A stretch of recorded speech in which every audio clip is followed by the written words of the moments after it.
Hello and welcome to day 2 of the GreenBiz 26 keynote program and live stream coming to you live from Phoenix, Arizona. I'm Jake Mitchell. I'm the Director of Climate Tech Innovation with Trellis Group. I'll be your host today, and good to see many of you again who joined us yesterday as well. If you enjoyed yesterday's keynotes, you're in for a treat today. Yesterday was a unique format, debate style, around the question, is the CSO now irrelevant? The team won that said, well, sustainability is actually still very relevant, and they had some great arguments. So I hope you learned a lot from that yesterday. Today we're switching gears and we're exploring the question, what does the business case for sustainability look like today? And so we have an amazing lineup of speakers and should really leave you with a deeper understanding of how sustainability can operate as a tangible value driver and really strengthen competitive advantage. So again, we're looking into the business case today, more of a traditional format. We won't have a debate style, but we do have incredible speakers, sustainability leaders from Disney, Patagonia, the Nature Conservancy, General Motors, Suntory Global Spirits, and we have a photojournalist from National Geographic. So we have an incredible lineup. After the keynote, don't go anywhere. I will be conducting a number of interviews like yesterday with sustainability leaders, exploring our theme again, innovation for sustainability. So we'll be taking a look at topics like water innovation, industrial decarbonization, the built environment, from leaders doing the work. So enjoy the keynotes, sit back, grab your notebook, maybe a coffee, and we'll see you after the keynote for more interviews. Take care. See you then.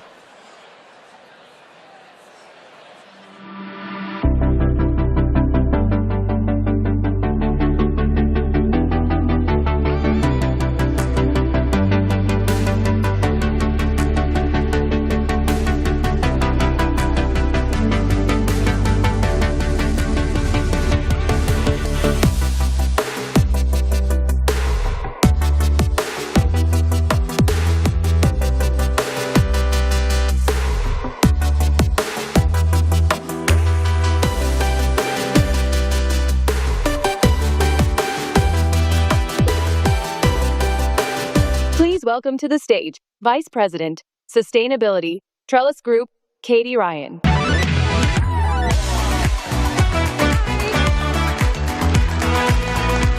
Hello, good morning. Welcome back to our second day at GreenBiz, and we once again are in the main stage. Welcome also to our live stream viewers who are watching from home or work. We are glad to have everybody here. I'm going to go ahead and kick off with the news, maybe the worst kept secret. We are bringing GreenBiz 27 to San Diego. I don't know, it's very exciting. We have so loved our time in Phoenix. We love Arizona. We love this community that we have built, and we are going to carry that same energy with us out to San Diego, amongst the oceans and the mountains that you'll be able to see. We are going to be our space will be at the Gaylord Pacific Resort. It's got these big, efficient windows where you can look out on the nature and the community and really get a sense of, what we're all working to make sure is resilient and thriving. And I really look forward to having you there. We'll gather there with intention, just like the same intention that we bring here at Trellis. You probably know that we do 3 things for this climate community. We do convenings like this event here. We also communicate via our Trellis briefing and the stories that we publish online every day that help you do your work better. And then we also connect. We have a Trellis network that is a role-based gathering of folks through the Trellis network. We have 100 members in the room today at GreenBiz, and if you are one of those members, we are so grateful to have you in that peer learning network. I want to kind of dig right into what is going to happen on the main stage today. So if yesterday's debate was kind of the forecast of what the CSO should and will be and can do, then today is talking to the leaders on the ground who are doing it right now. All of these leaders earned their way to the main stage through their impact and actions, and we'll be digging into the business case that they have built for sustainability from a variety of different angles, different industries, different sectors, different lengths of time in these roles. Hopefully you'll see yourself in there, and we'll kind of pick apart what's working, what's hard, what we can do next. And I will be the first to tell you that it is complicated. Nobody has the easy path. Everybody started somewhere. They're all on different parts of the journey. Even me. My first job was driving the Oscar Mayer Wienermobile, and I was a vegetarian. So like I said, the work is complicated. Life is complicated. These two complications don't mean that we don't show up for the work and do the work. It's kind of the point. The work is hard and worth doing, and we're going to do it anyway. So with that, I want to introduce our first speaker, Amy Vitale. She is a globally recognized, award-winning photojournalist for National Geographic. She is an adventurer. One of the really interesting pieces about Amy's journey is that she started out covering war and conflict and then realized that all the war and conflict was over resources. Like, this is my water, this is my land, this is for me, no it is not, it is yours. And so she turned her lens to covering nature. And it is just like how all of us try to do the work to figure out, like, where is the place we can have the biggest impact. So with a literal first beginning to how you see this work, please help me welcome to the stage Amy Vitale.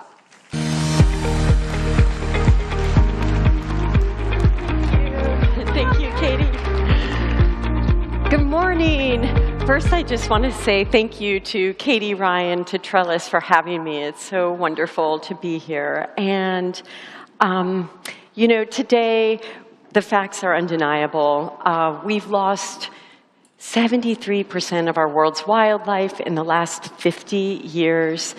The odds seem so stacked against us. We know our forests are burning, our glaciers are melting, but I really don't want to talk about that today. I actually think this is such a unique moment, and we are all gathered together, and the stories I want to share today are just about that. It's about people who have odds stacked against them, who refuse to give up, and that's what I really want to talk about today. But Katie already mentioned it. I spent a decade covering the horrors of the world, really bearing witness to the worst moments in the human story to document what happens when systems fail and violence takes over. I worked in and lived in some of the most dangerous places, from Angola to Afghanistan and Kosovo to Kashmir. Here is Gaza, one of the first places I began working. And back then, my work was really about showing the horrors unfolding all around us. And for a long time, that's what I believed journalism was meant to do. I was asked to get close to the violence and bring back those sensationalistic images. I did that, and over time, I really began to ask myself this question: were we only telling one half the story? And at best, was that really half the story, and at worst, was it contributing to this underlying narrative that really fueled these conflicts? There were plenty of other stories that allowed us to connect and relate to one another, stories we could all recognize. And I started asking myself that, and on this same day, I remember I was walking back to my hotel, and I heard this music coming from this building. So I wandered towards that building, up this dark set of staircases, and through an open door, this is what I saw. This couple getting married in the middle of all of this chaos and conflict, and this act of love and hope in the middle of so much suffering really captivated me. It was this powerful reminder that even in war, people never stop dreaming and never stop building their future. And what I found in that room was human resilience. It was not the stories that my editors asked for, but to me, it was the story. And after a decade of covering all of these wars, I was left pretty shell-shocked and raw. And it was then, in that moment, when I began to understand this profound truth, that I had been telling stories about people and the human condition, but at the backdrop of nearly every single one of them was the story of our natural world. In some cases, it was the scarcity of basic resources like water. In others, a changing climate and the loss of fertile lands. But almost always, it was the demands placed on our ecosystem that drove conflict and more human suffering. Still, that understanding was mostly intellectual until it became personal. This is the moment when I truly started to feel how connected we all are to one another and to all of life on this planet. It happened on a cold, snowy day in December of 2009 in this zoo in a village outside of Prague. Quite unexpectedly, I fell in love with a rhinoceros named Sudan, and something really amazing happened in the presence of this gentle, hulking creature. You know, I began to look at him and realize like this deep sense of wonder I felt. Look at him. You understand, as a species, he has been roaming this planet way longer than all of us, for millions of years.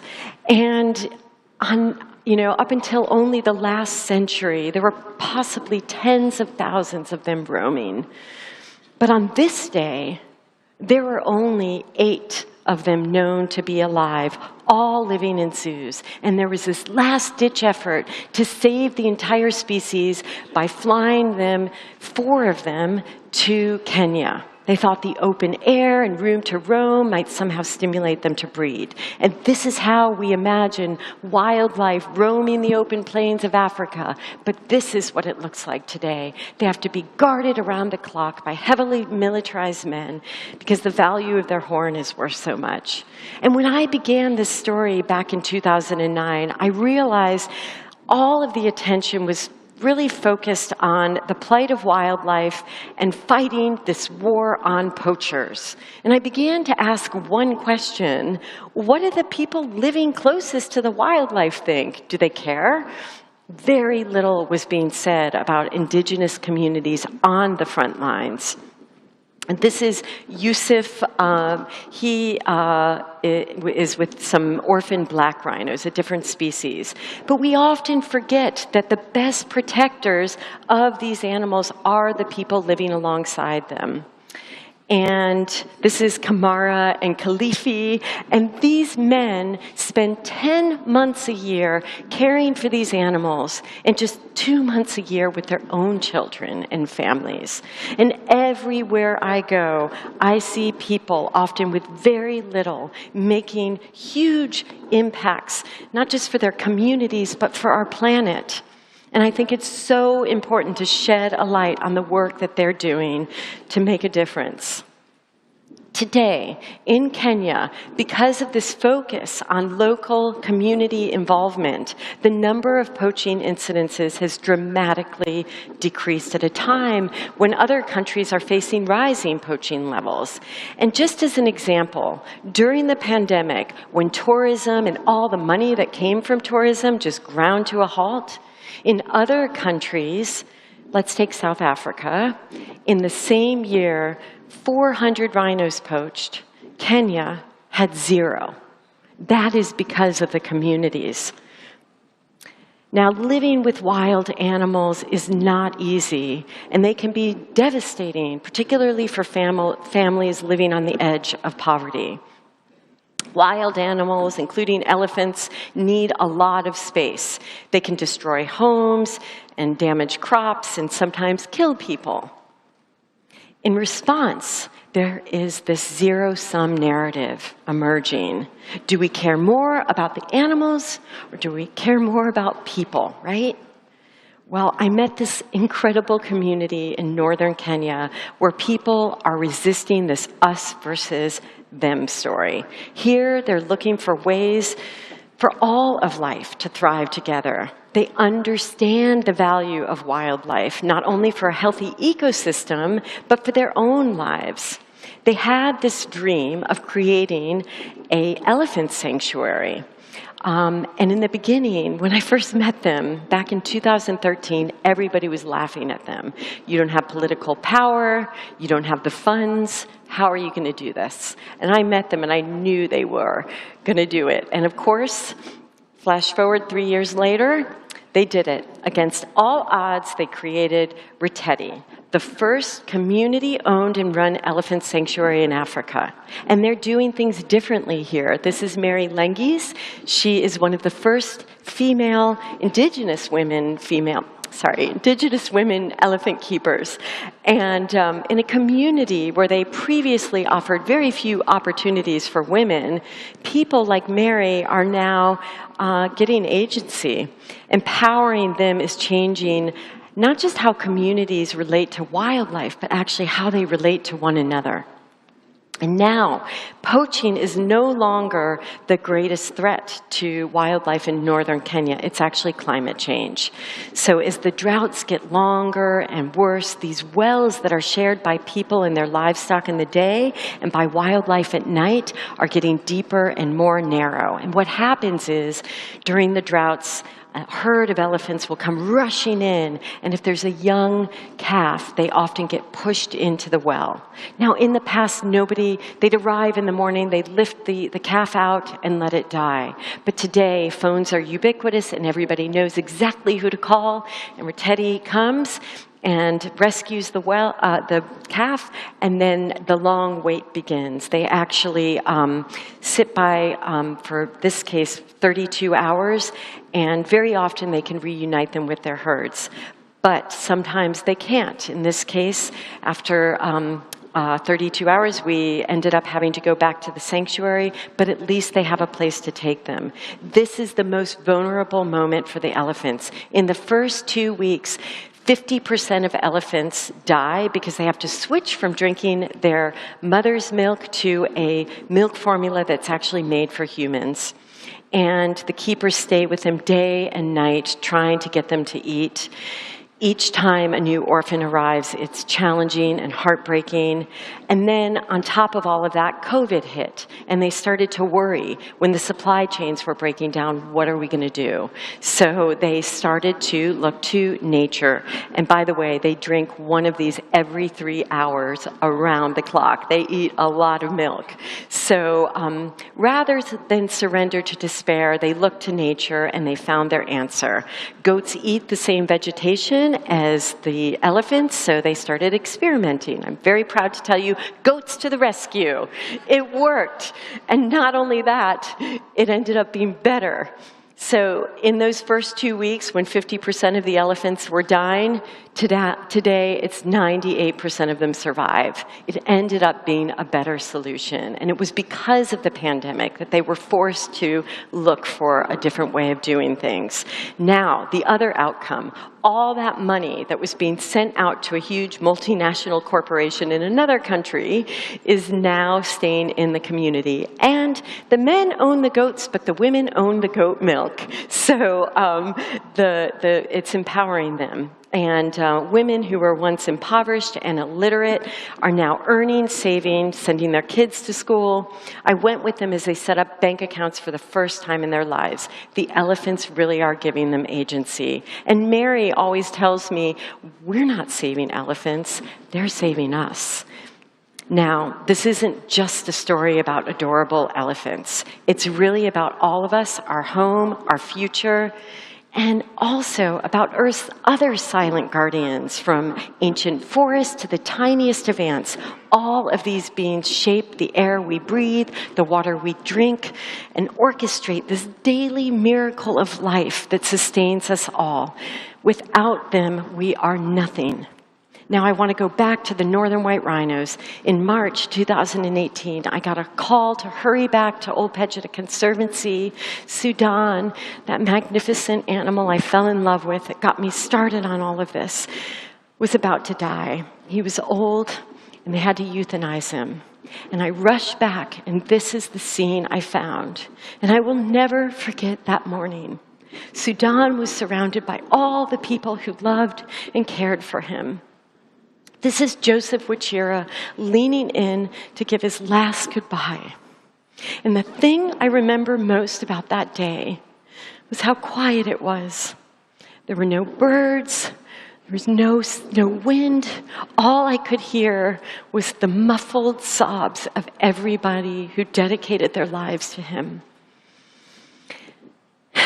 And it was the silence that was so heavy, it almost seemed to be foreshadowing what a world is going to be like for all of us without these creatures.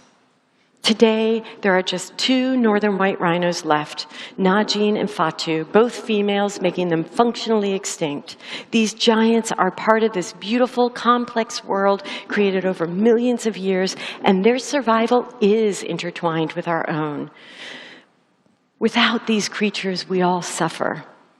And when I imagine a world without them, I understand that our loss is not only the devastating loss, and collapse of an ecosystem.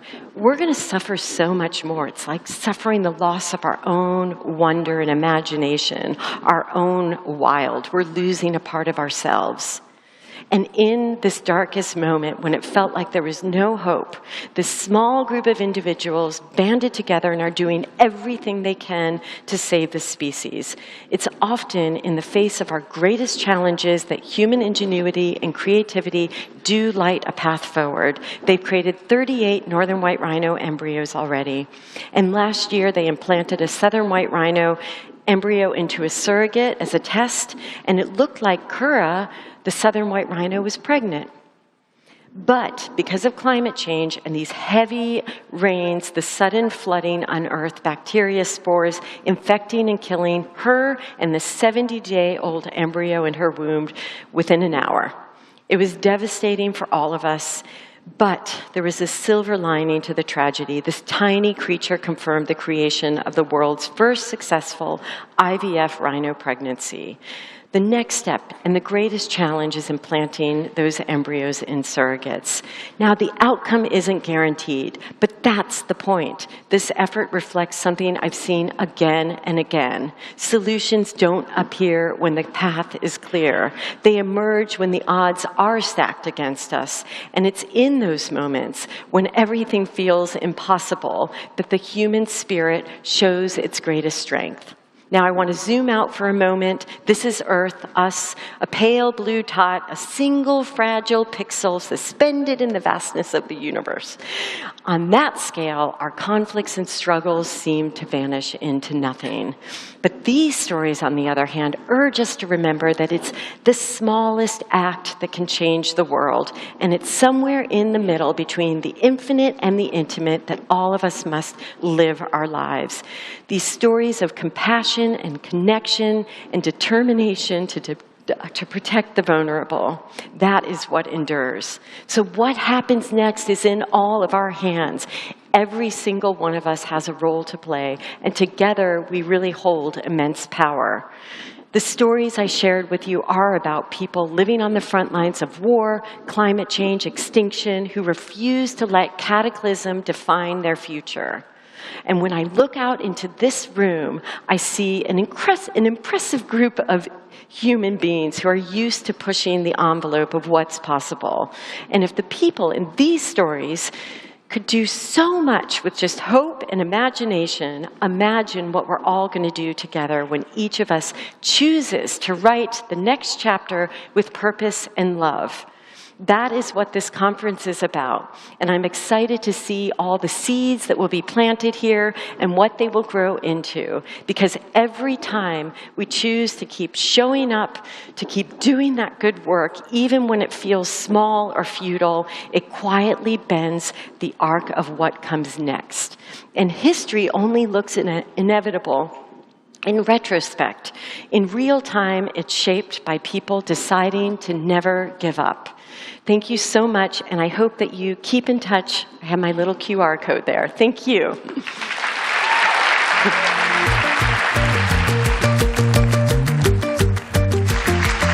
Wow. Gosh, that Amy Vitale, I mean, I know you guys are all impressive, and is she not so impressive? Whew. I think we now all have these like beautiful images of the nature and the people and the opportunity in front of us. And we're going to continue with the concept of nature and how it fits into the business context by a total force of nature. Jen Morris is the CEO of the Nature Conservancy, and she is going to be interviewed by my very lovely teammate, Teresa Lee, VP of Nature and Europe. So please welcome to the stage, Jen and Teresa.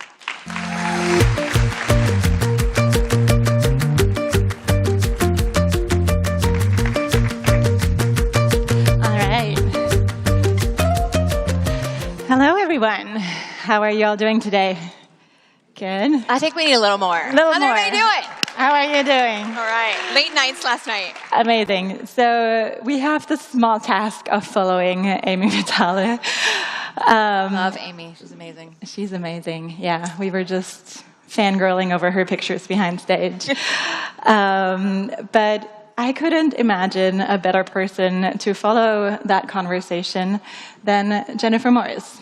Jen is the CEO of the Nature Conservancy, has been serving in that capacity for 6 years now, leading a global team of 6,000 people, really distributed around the world, and looks back on over 25 years in the conservation field. So really like one of those people who have been looking at these challenges on the ground and then thinking about the systems and the policies and the business models that we need to build and the financial models to really change all of these tragic stories and write a better future. So thank you so much for being here, Jen. Thank you, Teresa. It's great to be here. All right. So we are going to pivot a little bit to make the nature work a little bit more tangible for all of you and think about what does it mean to bring that into the boardroom? What does it mean to talk about nature risk, about growth, about connecting that to your sustainability strategies? So I'd like to kick it off with a little speed round. Are you game? I'm game. Let's do it. Great. All right. So I'm a little nervous, though, because we did not plan this. This is completely off script. What is she going to ask me? That's what you got to do. So I'm going to read a statement, and you tell me if you agree or disagree. Okay. All right. First one.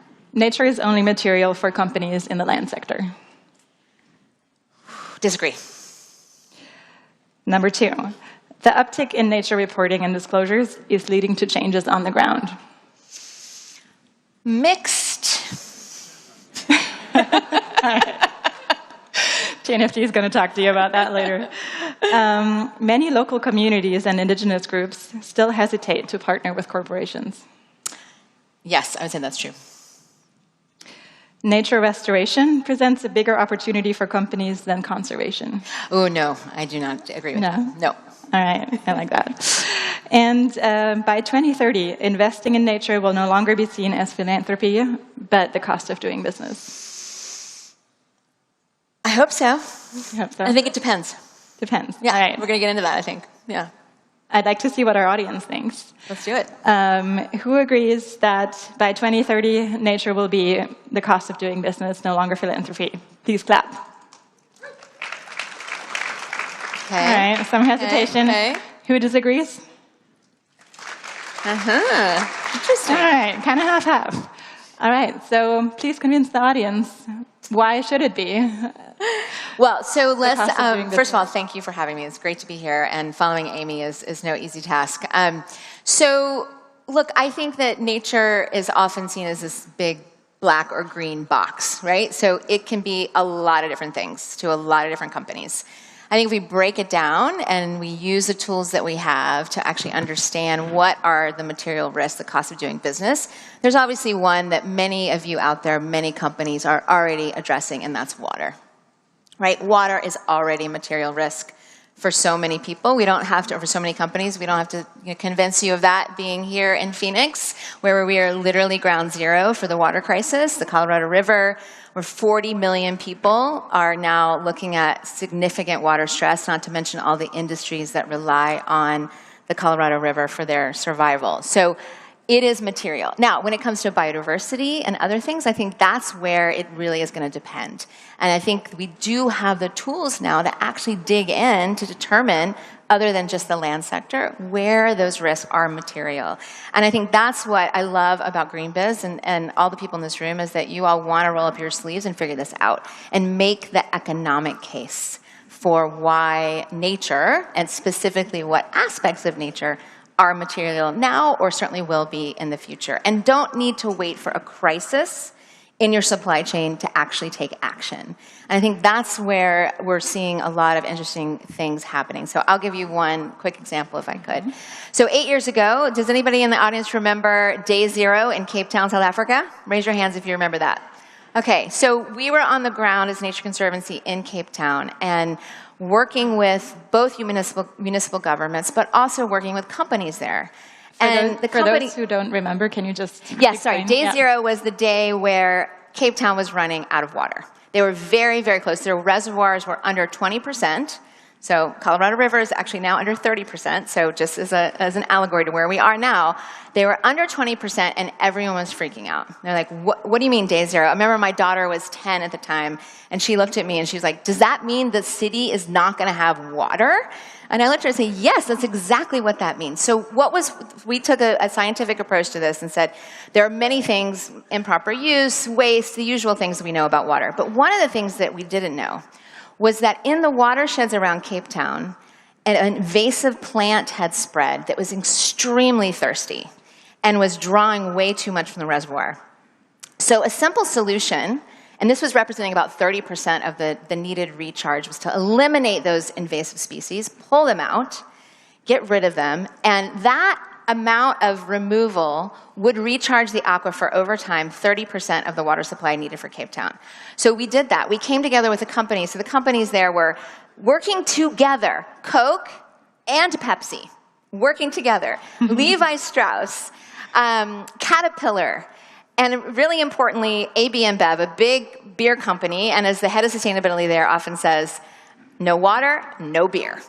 So people got very serious about fixing this problem, and they came together in a pre-competitive space with the municipal government and said, we have got to fix this problem because it's urgent. It is urgent now, and if we don't fix it, we are literally running out of water. So we came together and we started something called a water fund. And part of that was, of course, better use, changing people from growing grass and thirsty crops on their yards, but also removing the invasive species, which no one had really thought before was an issue. So I think this is an interesting allegory, but we had to wait till it was urgent.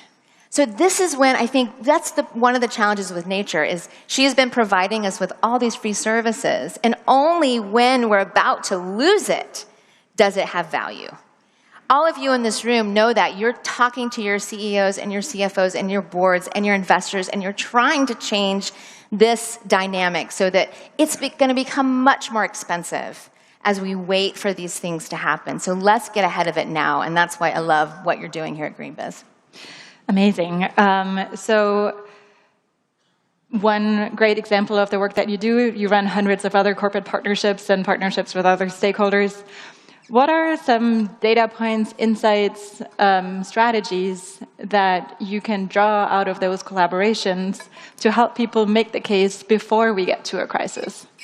Yeah, I think one of the things is really understanding, first and foremost, what is going to make the most difference in your supply chain. So if you can, pick those watersheds, no matter what company you're in, if you can really think about using the tools of TNFD and SBTN and all of the tools that you all know very, very well, to actually, again, disaggregate this nature concept into the component parts that make the most sense for your business. And then really trying to understand, if we are in a scenario where this is scarce, a scarce resource, whether it's water or pollinators or healthy soils, what is it going to cost us to actually fix the problem? One of the biggest issues that we see is, of course, companies say, well, it's not our responsibility, right? It's the government's. The government needs to fix this.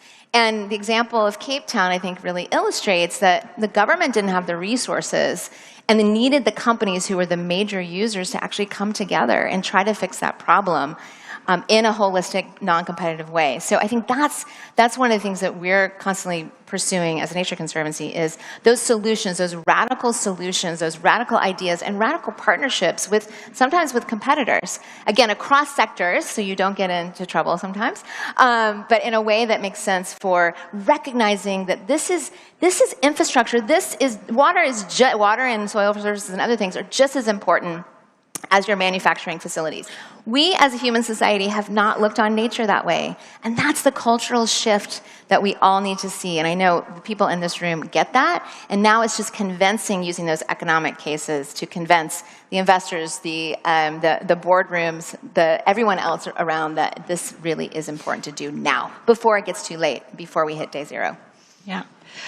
And so then when a CSO or some other senior person on the sustainability team has made the case for engaging, how do you want companies to show up in partnership with you, and you in extension for all the landowners and smaller grassroots organizations that you work with? What does a good partnership look like? Yeah, so it's a great question. It really depends, but I'll give you one example. And the key element of success here was the ability to take a little bit of risk, right? So one of the sectors that we work very hard in, which is one of the most challenging sectors on planet Earth, is the tuna sector. So tuna, specifically in the Western and Central Pacific, which is the most important fisheries on the planet, about 60% of the world's tuna fisheries comes from this one place. And countries don't have necessarily the right incentives to protect, and certainly companies have it's a tragedy of the commons. It's a classic tragedy of the commons. The boats go out, there's nobody watching what's happening, there's tons of bycatch, there's tons of slavery on these boats still happening, so it's a really, really challenging sector. So we decided to say, how about if we work with a country, the Republic of Marshall Islands, and create a joint venture company to actually have 100% electronic monitoring, which are cameras on boats, every single boat into this system, and give 100% of all net profits back to the Republic of Marshall Islands for conservation activities as well as general government budget support. And we said, okay, we're going to do this. We call it Pacific Island Tuna. And then the next question was, who's going to buy this? Well, the first customer was Walmart. Walmart, Sam's Club, Costco, three of the biggest consumer goods companies on the planet. Walmart in particular took the first step and said, we don't know this company, we know TNC, we know we want sustainable tuna that's MSC certified with 100% electronic monitoring, but we don't know you guys, but we'll take a risk. So they took a risk. They weren't going to necessarily pay more, they weren't going to change their quality standards, but they were going to work with a new supplier. And I think that step is absolutely essential to say, hey, let's give this a shot. Let's try it. Now, I know it's a big, big company that's very committed to sustainability, but all of your companies out there, if you just take that step to take a risk, it can make such a big difference. So I want to applaud those types of partnerships around the world where we see people really saying, you know what, we don't know if this is going to work, but let's give it a shot. And it's actually gone from a project to a more mature initiative. That's something called the Tuna Transparency Pledge, where we said, what if we got all tuna boats, not just the ones into the system? By the way, we've sold 100 million cans of tuna in this through this company in just a couple of years, so it's a huge success. Thanks. It's not niche anymore, though we need to continue to grow the market. But what if all of the sector adhered to 100% onboard electronic monitoring and human monitors on boats? Could we do that? So we've created this big, ambitious goal with others, and we have about 15% of the market so far signed up to this. So MSC certified, 100% electronic monitoring, and now we're using Edge AI. So on the boats, using AI to look at all the bycatch data, all the fish faces, and it usually takes months, believe it or not. Many of you don't know this, but the data on electronic monitoring goes into a hard drive, which sometimes can take a year to process without AI. Now we're doing it on the boats in minutes. So you actually know whether or not the fish that you're eating is truly sustainable. So I think that's the kind of efforts and kind of sustainability and kind of scaling strategy that we can see when we start, we pilot, we take some risks, and then we go big and scale. Yeah, great, because oftentimes we don't see the pilots come through scale, so that's great. Yeah. Gotta have courageous leadership. Absolutely, that's essential. Yeah. All right, our last question, quick answer. Yep. We're going to ask this question all of our interviews on stage today. So what's something you learned in 2025 that you don't want your 2026 self to forget? The unbelievable swiftness at which policy can be overturned. And I mean, we worked for decades on a lot of policy that with a stroke of a pen is gone. So what does that mean? What is the lesson there? The lesson is you can't have a one-size-fits-all strategy. It can't just be policy. It has to also be the role of companies to do what you're doing, that all of you as leaders in this room to continue to fight despite what's happening at the federal level, that consumers want this. This is really something that we all want to see, and you are all here because you believe in this. But we have to make the financial case. Absolutely 100% essential to make that case, or else it won't be sticky in the end, and we'll see these policy changes. So that, for me, was the biggest lesson that we're all embracing and why the role of the private sector is so essential. I think you're not alone in that. Yes. All right, well, thank you so much for being here today. Thanks it was so great much, to have Lisa. you.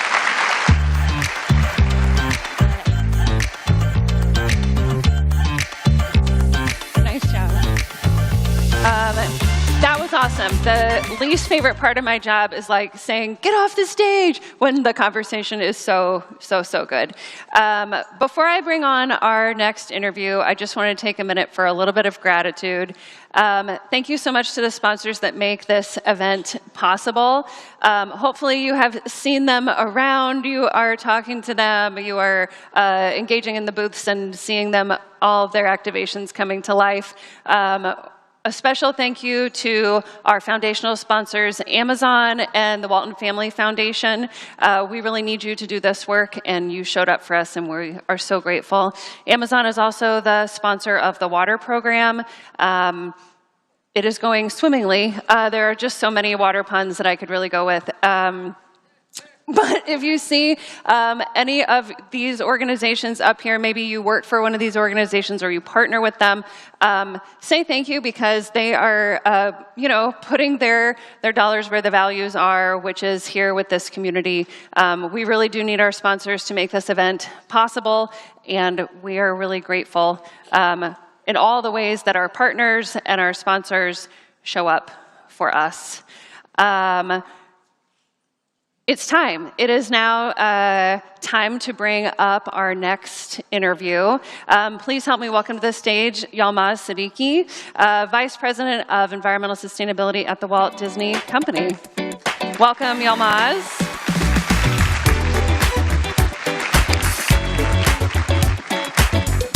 So great to have you. To have you, we match, sort of. Yeah, we do look really nice together. I agree. Thanks. I know we have a lot to get into. Everybody is always dying to know what Disney is doing. But let's start with a special anniversary. Hi, Kayla. Thank you so much. It is Yalmaz's 20th year and 5 days. 20 and 5? Working in corporate sustainability. So I looked up what the traditional gift is for a 20-year anniversary, and it's China. Okay. And so we have this lovely... Siddiqui? Yep, Siddiqui cup for you. Look at that. And this is also the point where I say, which pun would you like me to choose because I could, you're now a celebrity. I'm hoping that you spill the tea on what you're doing, but probably sustainability. Okay, I feel like is I don't think I'm ready for this pun, but this is really charming. Well, congratulations. Thank you very much. So glad to have Katie you. is so charming. She's got a trick that every one of us should learn from. Most times when people do something for someone else, after the act, after the dinner, after the meeting, whatever, they send a card to say thank you, right? Katie sends cards before the interaction. So I got a celebration card in my room, a thank you card, and it's a great way to celebrate a 20th anniversary, having a chat with you, and maybe sharing some wisdom with this wonderful group here. Thanks, Katie. Well, great. Okay, well, we'll hug at the end, okay? We will hug. Okay, well, let's get into it. So 20 years ago, in 5 days, you were like, let's do this. I know that you eventually went on to be the CSO at Office Depot. You grew the greener product line from 1 billion to 3 billion. You were the head of sustainability at NGM, where you did amazing things to decarbonize, but also introduced a program where you could donate meals. I think you're at 5 million meals. Yeah. Donated. That's something I'm most proud of. You should 5 million be. meals. Healthy meals. For yeah. people. When people are hungry, it's hard to get anything done, truly. So, it's very important. And yay, I agree. And now you're almost 4 years into leading sustainability at the Walt Disney Company. So, I guess, how did you get here? How did we get so lucky to have you? Oh, thank you. Well, I think the genesis is way before 20 years. So I was lucky enough to grow up in a tiny town in Zambia, in Africa. The town was called Chingola. And I was there from age 3 to 10 before I went to boarding school in England. But in Zambia, I got a direct understanding of the environmental impacts of economic activity. Because my tiny town of Chingola had the world's second largest open pit mine, copper mine. And so there's an impact right there. There's a large hole in the ground. There's pollution, there's tailings, and there's water pollution, there's air pollution everywhere, and also tremendous poverty around me, right? Zambia, very much a developing country. And so I felt at that time, maybe by osmosis, that the only way for these people to get out of poverty was not to pick themselves up by their bootstraps, because literally didn't have any boots, but they need to be helped by government or business. And business has a responsibility to reduce their impacts on the planet and people by managing pollution better, by ensuring that they think about their impacts and manage them. So then fast forward, I went to boarding school in England, then I went undergrad in business in Canada, and no one was talking about social and environmental issues in business school in the early 90s. So my first sort of change management exercise was to try and persuade my Milton Friedman-esque business colleagues to take on, a project on ethical matters or environmental matters.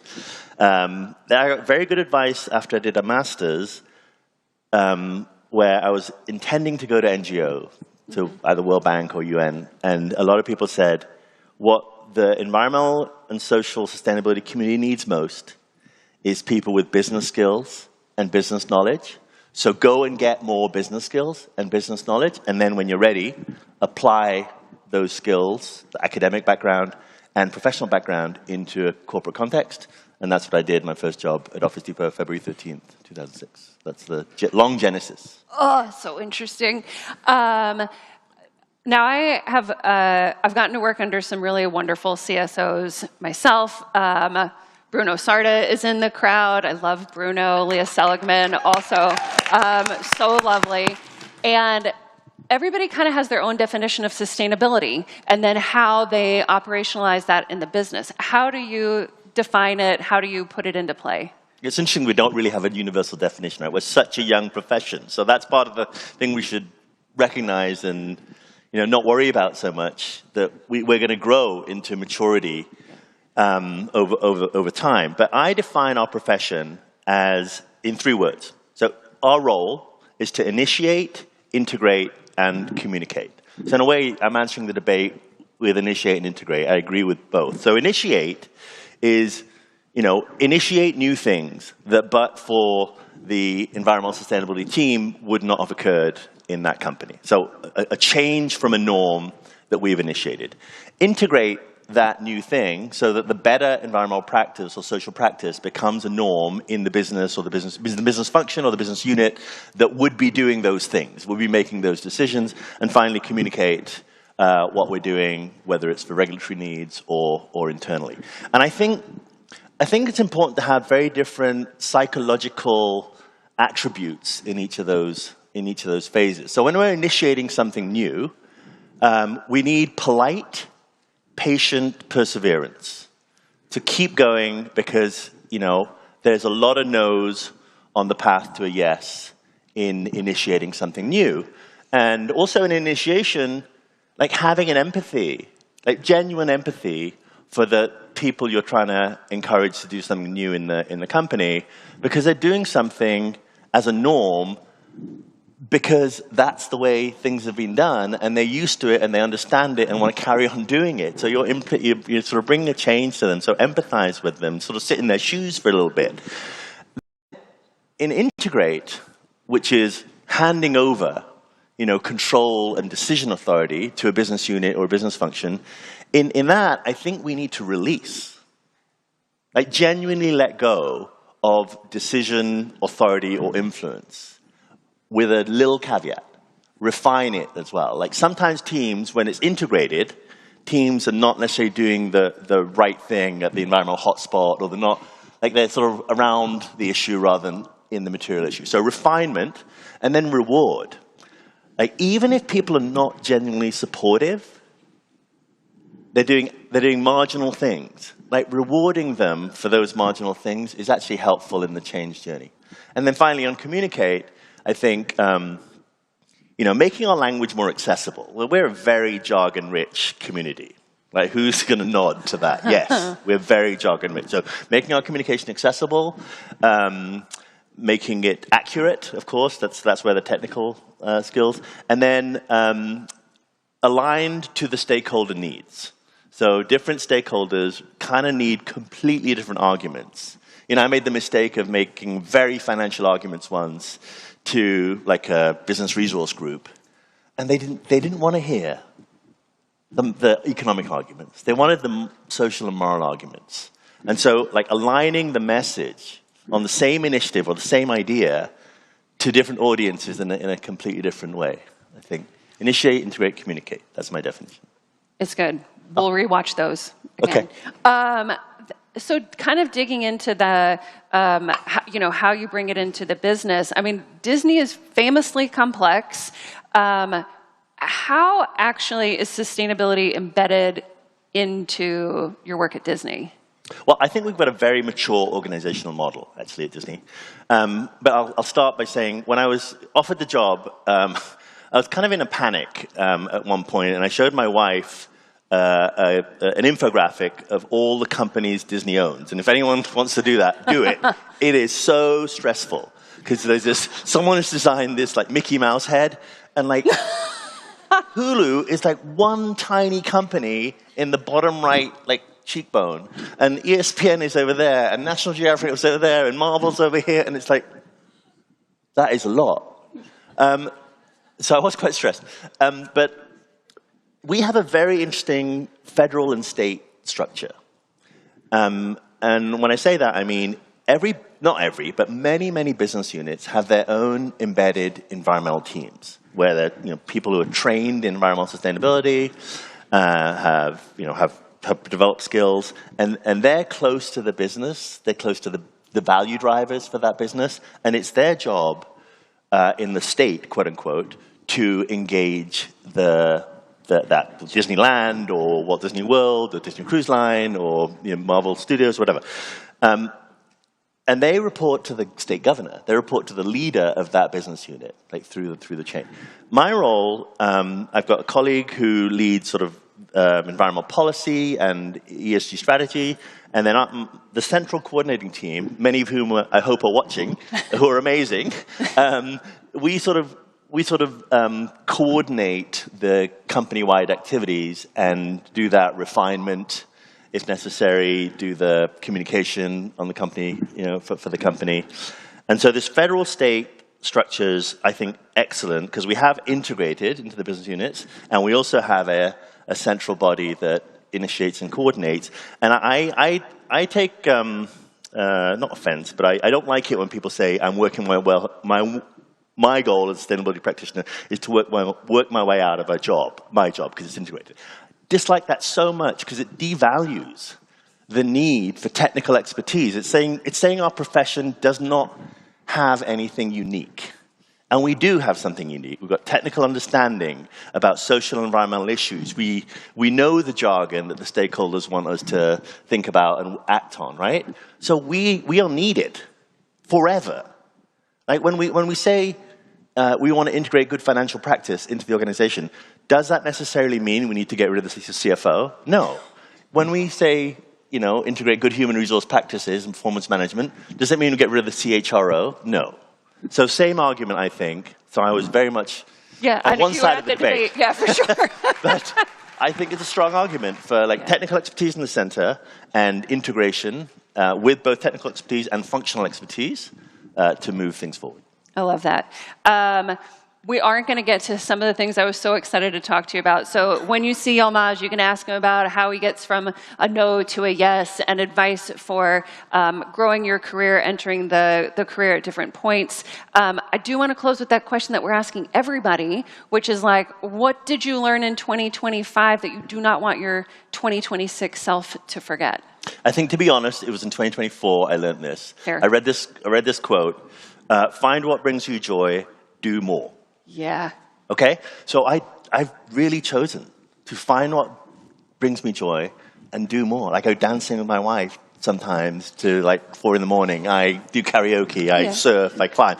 All of that recharges me, and we all need to recharge to have the energy to keep on going in this, we're in a very difficult time as a profession, right?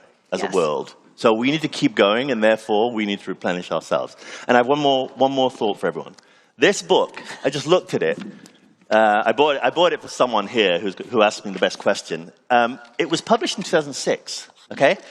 My father-in-law gave it to me in 2006, just when I got my job, okay, at Office Depot. Yes lives in the land of no, okay? It is a cartoonish book, but it's brilliant because it reminds you that no is everywhere, but it's our job to find out how to find the yes in the sea of no's. So come and ask me a question. If you ask me the best question, you get this book. But if you don't get it, buy this book. Buy this book. Okay. Oh, that's so wonderful. I don't want to see Yilmaz go, but we're going to keep moving. Anyway, everybody, please help me in thanking Yilmaz Siddiqui. I do want the hug. Hug. Thank you so much. Our next speaker on the stage is Cassandra Garber from the CSO at GM. She's celebrating just about her 1-year anniversary there, though she was previously the CSO at Dell and then led sustainability at 3M. She came up into sustainability through comms at GE and Coca-Cola. And this is one of those leaders, which I hope you're seeing the theme, that the leaders that are on the stage today are leaders that you want to be like, that you respect, that you want to succeed. And I promise you that after you hear from Cassandra today, you are going to be Team Cassandra for life. So please help me in welcoming Cassandra Garber. And I'll rise like the day. I'll rise unafraid. I'll rise up. Hello, GreenBiz. So I got a new job. And thank you for the clap. And in that job, I get to talk about cars, and I love talking about cars. So if you want to talk about cars, we can talk about cars all day long. But it might be for reasons unexpected. It's more about what cars are and what they do for people. So I grew up in a small town in southern Indiana where your car, or more likely your truck, was who you were. It was your identity. And my grandfather owned the radiator shop in the middle of town, right off of Main Street, and everyone took their car there. So cars were both economy, and that place was community. My dad sold cars for a while, and he was one of those guys who had Car and Driver and Motor Trend magazines all over the house because cars were dreams. They were the next really cool thing you were going to get to show everyone you knew, the next thing to save for and look forward to. But my favorite part about cars is the adventures you have in them, and particularly, next slide, the road trip. I love road tripping. I'm a little bit obsessed with road tripping. Some of you know me and you know my family, and if you were to ask anyone in my family for our best family moments, they happened on road trips. Because we have road tripped from Minnesota to California, from Texas to Massachusetts, from Georgia to Indiana, and so many places in between. I've road tripped in gas-powered vehicles. I have road tripped in electric vehicles. It can be done. Please do it. But thank you. I love when the clapping happens. But the most epic road trips have the most epic spreadsheets behind them. Yes, yes, I love my spreadsheet, people. Yes, I spreadsheet my road trips. We have how many miles we're going to cover, how many hours, of course, where we're going to sleep. But we also mark the iconic landmarks. What are those can't-miss stops along the way to your destination? But you make that spreadsheet knowing that it's a guide because it's an adventure. And stuff's going to happen that you didn't have on your spreadsheet. There's going to be that moment when you're driving through Iowa and a giant red Swedish horse is on the side of the road because apparently there's a Swedesburg, Iowa. And you're like, what the heck? How is there a giant red Swedish horse? We will pull over and take a family photo in front of that. And those moments are beautiful. Then there's the other moments where the smell of chicken poop is coming out of the back of your Yukon XL because your kindergartner agreed to adopt those baby chicks that they hatched in class, but you can't have chickens in your neighborhood. So you have to road trip those baby chicks in a bucket with the family dog from Texas to Indiana to their forever home with your parents. I don't mean to imply that working in sustainability right now smells like chicken poop. But I will say, we're all rerouting. We're all on this epic road trip, and we have to revisit our spreadsheets because so much is changing around us, from regulations to entire industries to consumer interests. It's time for a reroute. I'm going to share a little bit about our reroute at GM in hopes that it helps many of you who are also rerouting right now. This is my first day on the job at General Motors, and I walk into the iconic engineering center. It's this huge campus, and as soon as you walk in the front door, there are these 3 big signs: 0 crashes, 0 emissions, 0 congestion. And I was so moved by them. I was like, I get to work on that. And of course, I have a favorite in the middle, but I love all 3 of them. And this vision was set by our CEO, Mary Barra, who, if you're not following her, please do, because she's badass. In 2017, and it's because of that bold vision that we have made incredible progress as a company, long before I got to walk through those doors. For instance, the company, there we go, it needed a little jolt. For instance, the company has reduced Scope 1 and 2 greenhouse gas emissions in half through energy efficiency and renewable electricity projects. This is a picture of a 180-megawatt solar project in Arkansas that is supporting the electricity needs of 3 GM assembly plants. We have so many more stories like this one. The other thing that vision led to is billions of dollars of investment, billions with a B, in EV innovation and an incredible portfolio, making us, get ready to clap again, the number 2 in EV sales in the United States and number 1 in Canada. And why? Because we have an incredible portfolio. We have more than 12 electric vehicles. So if you want an affordable crossover, we've got it. If you want a luxury SUV, we've got it. If you want the electric badassery of the Hummer, we have got it. For those of you electrifying your fleets and you need a work truck that works, you need a lot of range and you need a lot of performance, we've got it. In fact, we've got it out on the Sunset Lawn, so please party in it because we were doing that yesterday. The other really cool thing about this truck is that it's the one you can drive down the road and all the teenagers will go, bruh, that's electric, slay. True story, true story. But the fact of the matter is 2/3 of the greenhouse gas emissions for us and our carbon footprint is Scope 3 Cat 11. Dang, that Scope 3 got 11. It is in the use of our products, which for us is tailpipe emissions. And that is why the EV transition is our #1 lever for climate action. So what do? We're at a situation where the transition from a century-old technology, the internal combustion engine, is taking longer than anyone thought it would. Even though electric vehicles have better total cost of ownership, they have better reliability, and I can tell you they have better driving experience. Hit that accelerator and you will never go back. In fact, research shows that almost everyone who gets an electric vehicle never goes back. But still, we have a lot of myths to bust. People are still concerned about affordability, range, reliability, and the charging network. So we have a lot of work to do. It doesn't help that the regulatory framework keeps changing. Tax credits, tax incentives are going away. So what do you do in that moment? For us, we look back to those 3 signs on the wall at the engineering building, and we look to our vision because it is not changing. We are not changing our vision of 0 emissions. EVs remain our end game. It's going to be more off-roading. Thank you. Thank you. I should have asked for that. If you want to do cartwheels, like there can be standing as well if you want to do a standing ovation, because this really is important. Holding on to your vision right now is incredibly important, and that's what we're doing. But we have to rewrite our spreadsheet. We have to make some edits. So what do? Right now, we are going to prioritize what matters most and what we can be doing right now. And again, get your hands ready. We are going to build for and accelerate the EV transition that we know is coming, because it is better in all the ways. So we are here for that.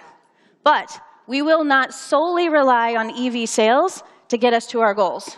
So we are going to do things within the vehicle and all around it to drive down our emissions. Our strategy is to decarbonize our products, our operations, and our supply chain, to delight our customers with sustainable innovation and sustainable customer experiences, and to develop our communities, particularly by delivering energy resilience to the grid. So if you don't mind, I'm going to do a quick lightning round of what that actually looks like. 1, battery innovation. Our new LMR technology is reducing the cost of the battery, which is going to reduce the cost of the vehicle, thereby making EVs more affordable. We are also, of course, making them more circular, and we are increasing the local supply chain for these batteries. We are partnering, of course, in our supply chain. We are part of Transform Auto. Shout out to Emily in the audience. For those of you who are in the automotive industry, please join us. Transform Auto has just gone beyond North America into Europe, and we want everyone in our industry to be part of it, because that's how we're going to drive down emissions and drive up clean energy use in our industry. Sustainable materials. We are looking to delight our customers with exciting, interesting, fascinating materials within our vehicles. We also are looking for clean, green steel and aluminum, which is proving incredibly hard to find affordable, available supply of. So please join us in that as well. I love the woohoos. Thank you. Charging infrastructure. We're part of IANA, which is a group of automakers, again, who are working together to add tens of thousands of chargers to the network, because we know accessibility and reliability of chargers is a major barrier to EV adoption. I said it's a lightning round. I gotta keep going. Bidirectional charging. This is also amazing. So this is where your GM EV can actually serve as your backup power in the instance of an, I don't know, say, climate-related extreme weather event. Your EV can actually provide you that power. We are so proud to say that we have more models. We have hundreds of thousands of models on the road today that have this bidirectional charging capability. And starting in 2026, every GM EV will have bidirectional charging capability, so you have that backup power storage at your home. Elaborating. And battery energy storage system. That same battery pack that is in your GM EV can also serve to improve the grid. It has commercial use. Even better, in this example with Redwood Energy, these are second life batteries that are now the world's largest the world's largest second life battery project, and it's with Redwood in Nevada powering an AI data center. I mean, come on, how amazing is that, and how circular is that? It's fantastic. We are so proud of so many things that we're working on right now. These are the levers that we can pull right now. These are our can't-miss things that are getting us to our destination. We are not waiting for anything. We are taking action now. But we need help. We are not above asking for help. So there are several places that I mentioned that we would love to talk to you about. But we want to give help as well. So I have 3 quick tips that I'll share for those of you who are on your reroute. 1, commit to the can't miss. What are your levers that you can pull right now? What are your stops on your road trip that you have to see? Oh, they're turning up the lights. That's not a good sign. Share the driving. This one is really important. Share the driving not only with your partners and your suppliers, but share the driving inside your company. Because this is where we're all talking about operationalizing. Find the way that stuff gets done in your company. For us as an engineering company, we set annual targets, KSIs, KPIs, and we have exec accountability. So how are we running sustainability? With annual targets, KSIs, KPIs, and executive accountability, the same way every other part of the business is run. That gives you your fleet, so you're not driving this alone. And lastly, we have to all remind each other that this work is hard right now. It's heavy. Don't forget to take care of yourself.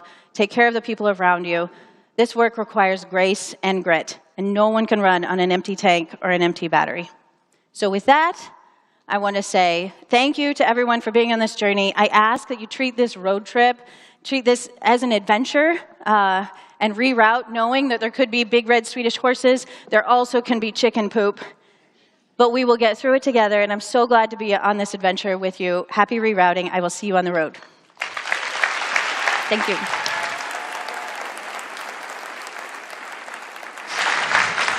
So sometimes when we come up with titles for these talks, like driving sustainability is kind of a common phrase. And I was like, well, once we have Cassandra, nobody else can really have that. That's like squarely hers. So now you've seen sustainability through a variety of different sectors, through nature, through entire entertainment, through technology and transportation, and now we're going to turn to look at agriculture. Kim Murata, I have kept my eye on this powerhouse for a while. Wait until you get to hear from her. And then she added risk management to her title, and I was like, she's up. Let's get her up here. So please help me welcome Kim Murata and Heather Clancy.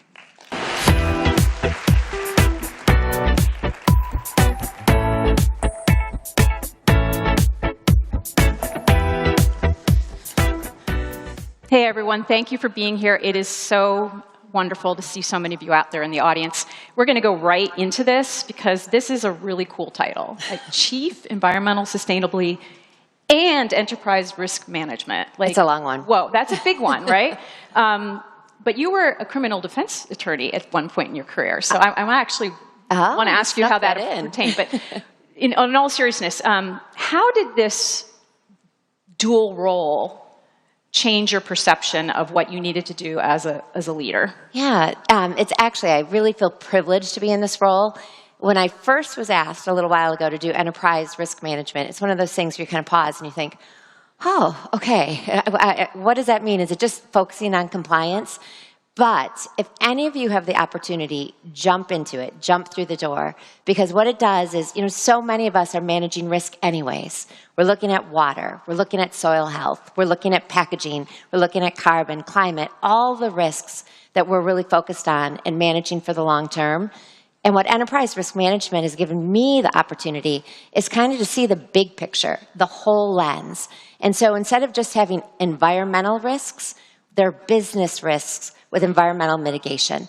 They're part of whether it's cyber and water or digital transformation, supply chain resiliency, they all come together and they give you the opportunity to really look at it holistically. Now you did you've been at your current role about 5 years. Almost 5 years. And when you were hired, did you have the risk in it? You know, I moved from beer to bourbon. So when I was in the beer business, I had that title. So I did enterprise risk management. When I came over to bourbon, I didn't, but I've now taken it on again. Yeah, so what did you learn in the beer that you're applying to the bourbon? You know, for so many of us, it all goes hand in hand. When you're in the beverage industry, it's about water, it's about packaging, it's about climate. So you can take a lot of those risks and bring them over from a sustainability perspective.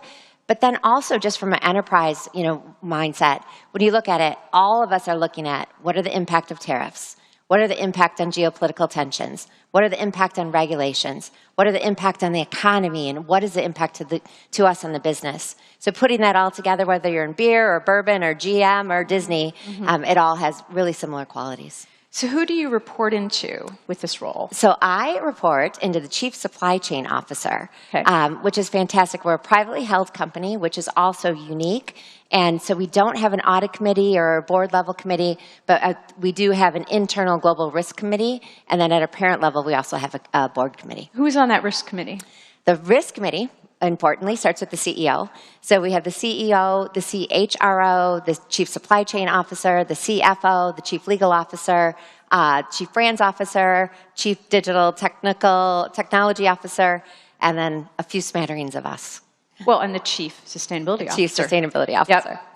Yep. You mentioned that the audience should get into risk even if they don't have it in their title. What resource, like when you first got this responsibility, accountability, how did you go about figuring out what you should be worrying about? Yeah. Was it compliance? Was it?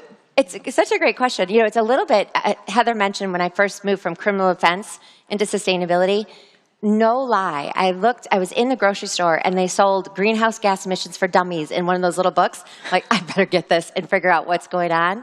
And so similarly, when I moved into the enterprise risk management role, I just started reading. What are other companies doing? How do you benchmark? Reading 10Ks. This is before AI. I wish I had AI at the time. And really looking at, what happens in this area? What are the standards? How do you build a strategy? And how do you bring it all together? So give me an example of a sustainability initiative at your company that was justified as an enterprise risk management decision.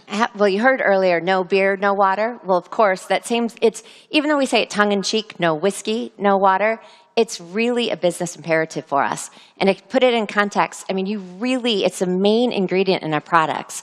It also waters our crops, and it flows through every part of the distillation process. So when you look at a long-term resilience strategy, you have to look at the long-term availability of water. It's not hard to justify.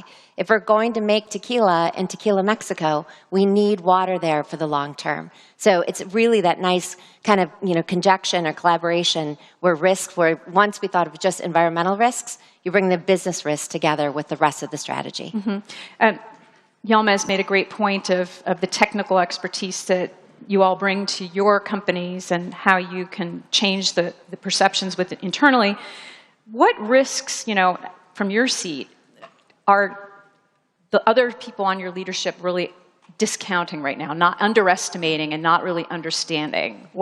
Where can you help them see the risks that they might not be accounting for? I think it's a great question.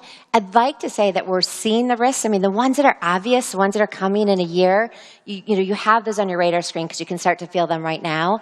It's more the ones that are coming around the corner that you don't know how to predict. So one of the things we've leaned into is an AI intelligence. We actually built it internally. We have a wonderful digital and technology team. And so we took all these things that we were storing on Excel spreadsheets and all the insights and Ian Bremmer and Eurasia and all the reports and intelligent reports, and we fed it into a tool. And so it helps us better see what's coming around the corner. We often say to our leadership team, we're not going to stop the risks from coming, but if we can help mitigate and build responses that are going to make us more resilient, that's what we can do. And we're hoping this AI tool, and we send it out every single month just to say, these are the risks we're seeing, these are the implications for Suntory Global Spirits, and now here's how we have to act. So that really turns this into a value conversation. Absolutely. For the business. So how, again, advice for this audience, how do you change that risk conversation? People, we know this stuff is coming, but how do you change that into a business value conversation and really kind of reframe it so that you're going to get people listening to you in a different way? Yeah, and I think it's such a great question, and it's not complicated because it's what we're all saying anyways.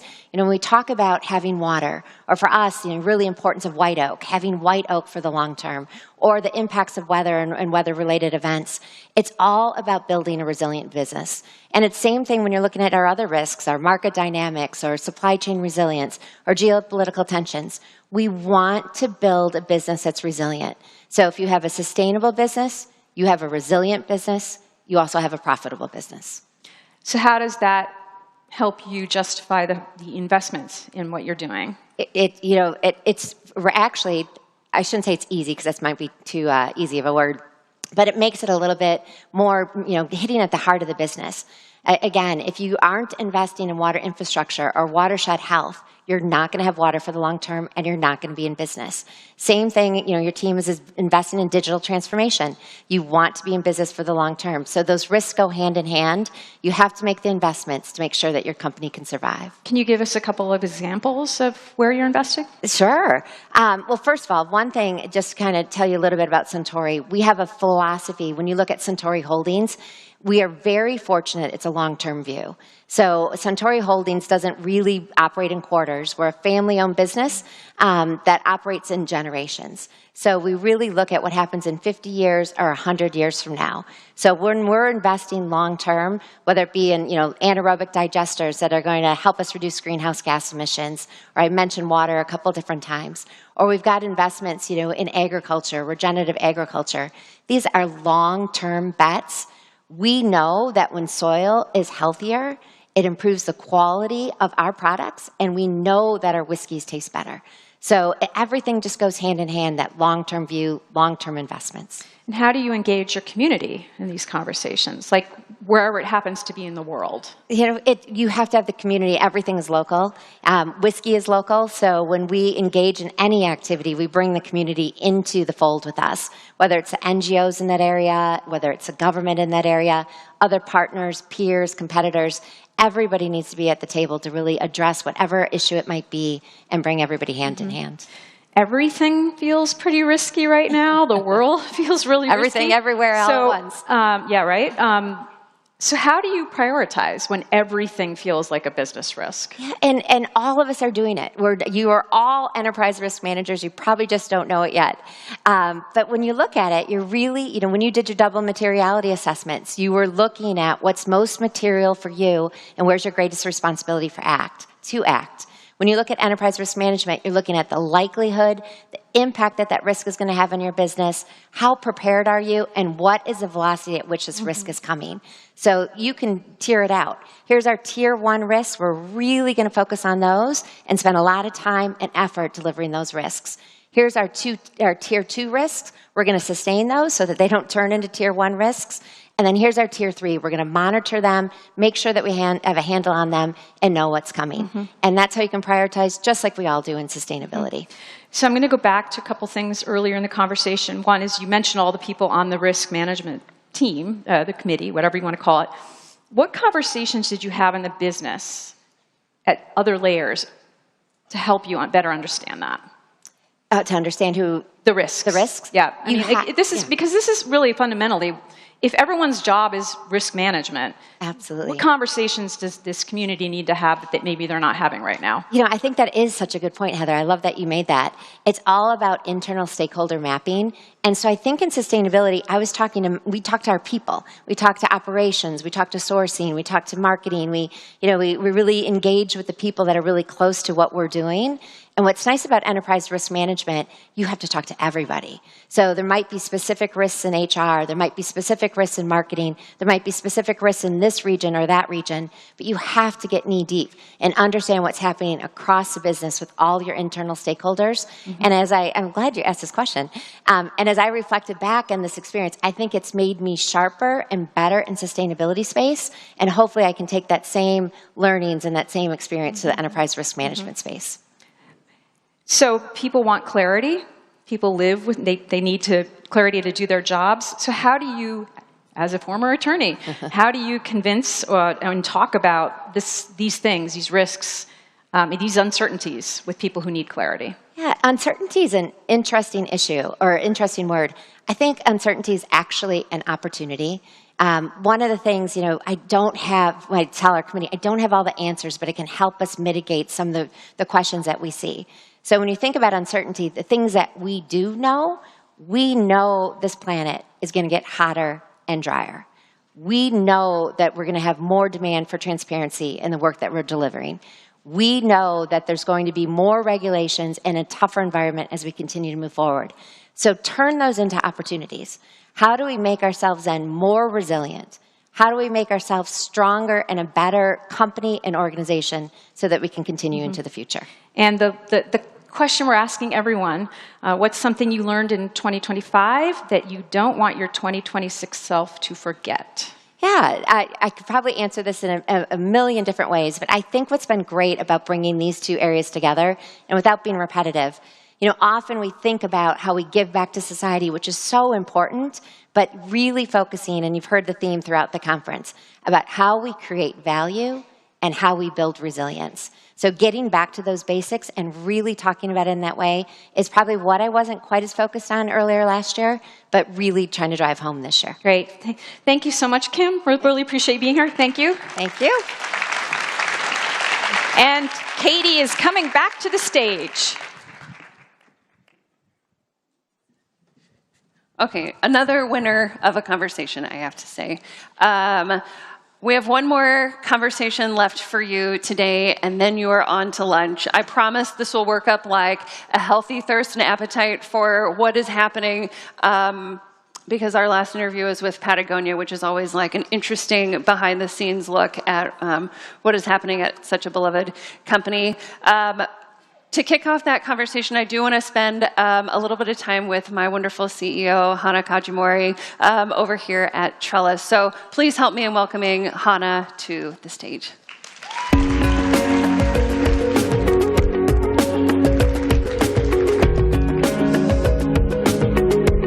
Hi, everyone. My name is Hana. I am the CEO at Trellis.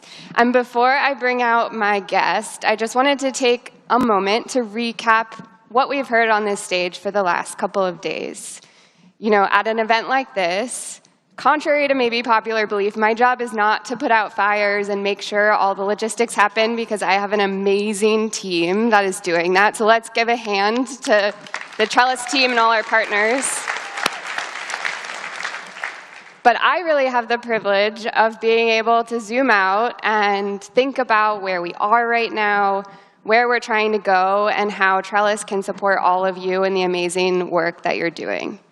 And what I heard over the last couple of days is that this is a moment that is forcing us to go back to first principles, question the very existence of our jobs, as you heard in the debate yesterday, and ask, is this the best way to do the work? Are we being as effective as we could be?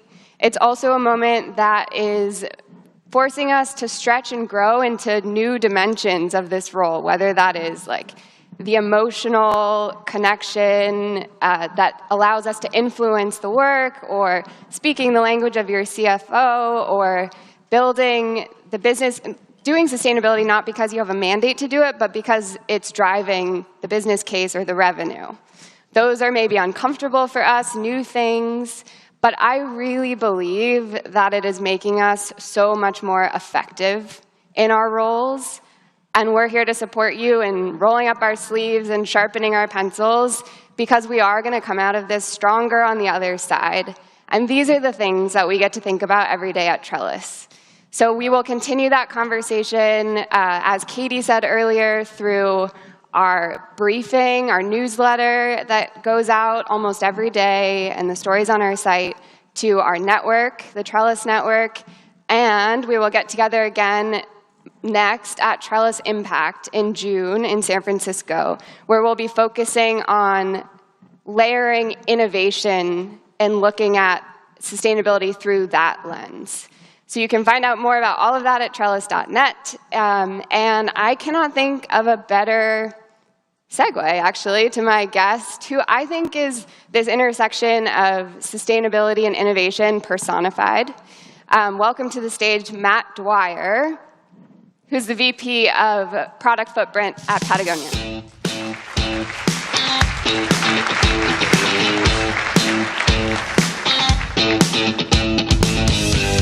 Okay. What do you want to talk about? So much, and we only have 11 minutes and 53 seconds. So I'm going to try to keep us kind of focused, and I'm going to set the table for you, which is that Matt leads product footprint at Patagonia. Historically, he was a material science and innovator specialist. He came from that side of the business. His team now rolls up into the president of apparel at Patagonia, so directly into the business leadership. You have innovation, environmental, social impact, all working as one team with a direct line to your executives, to your founders, and you work at a private company who recently reestablished that it will contribute all of its profits to environmental causes.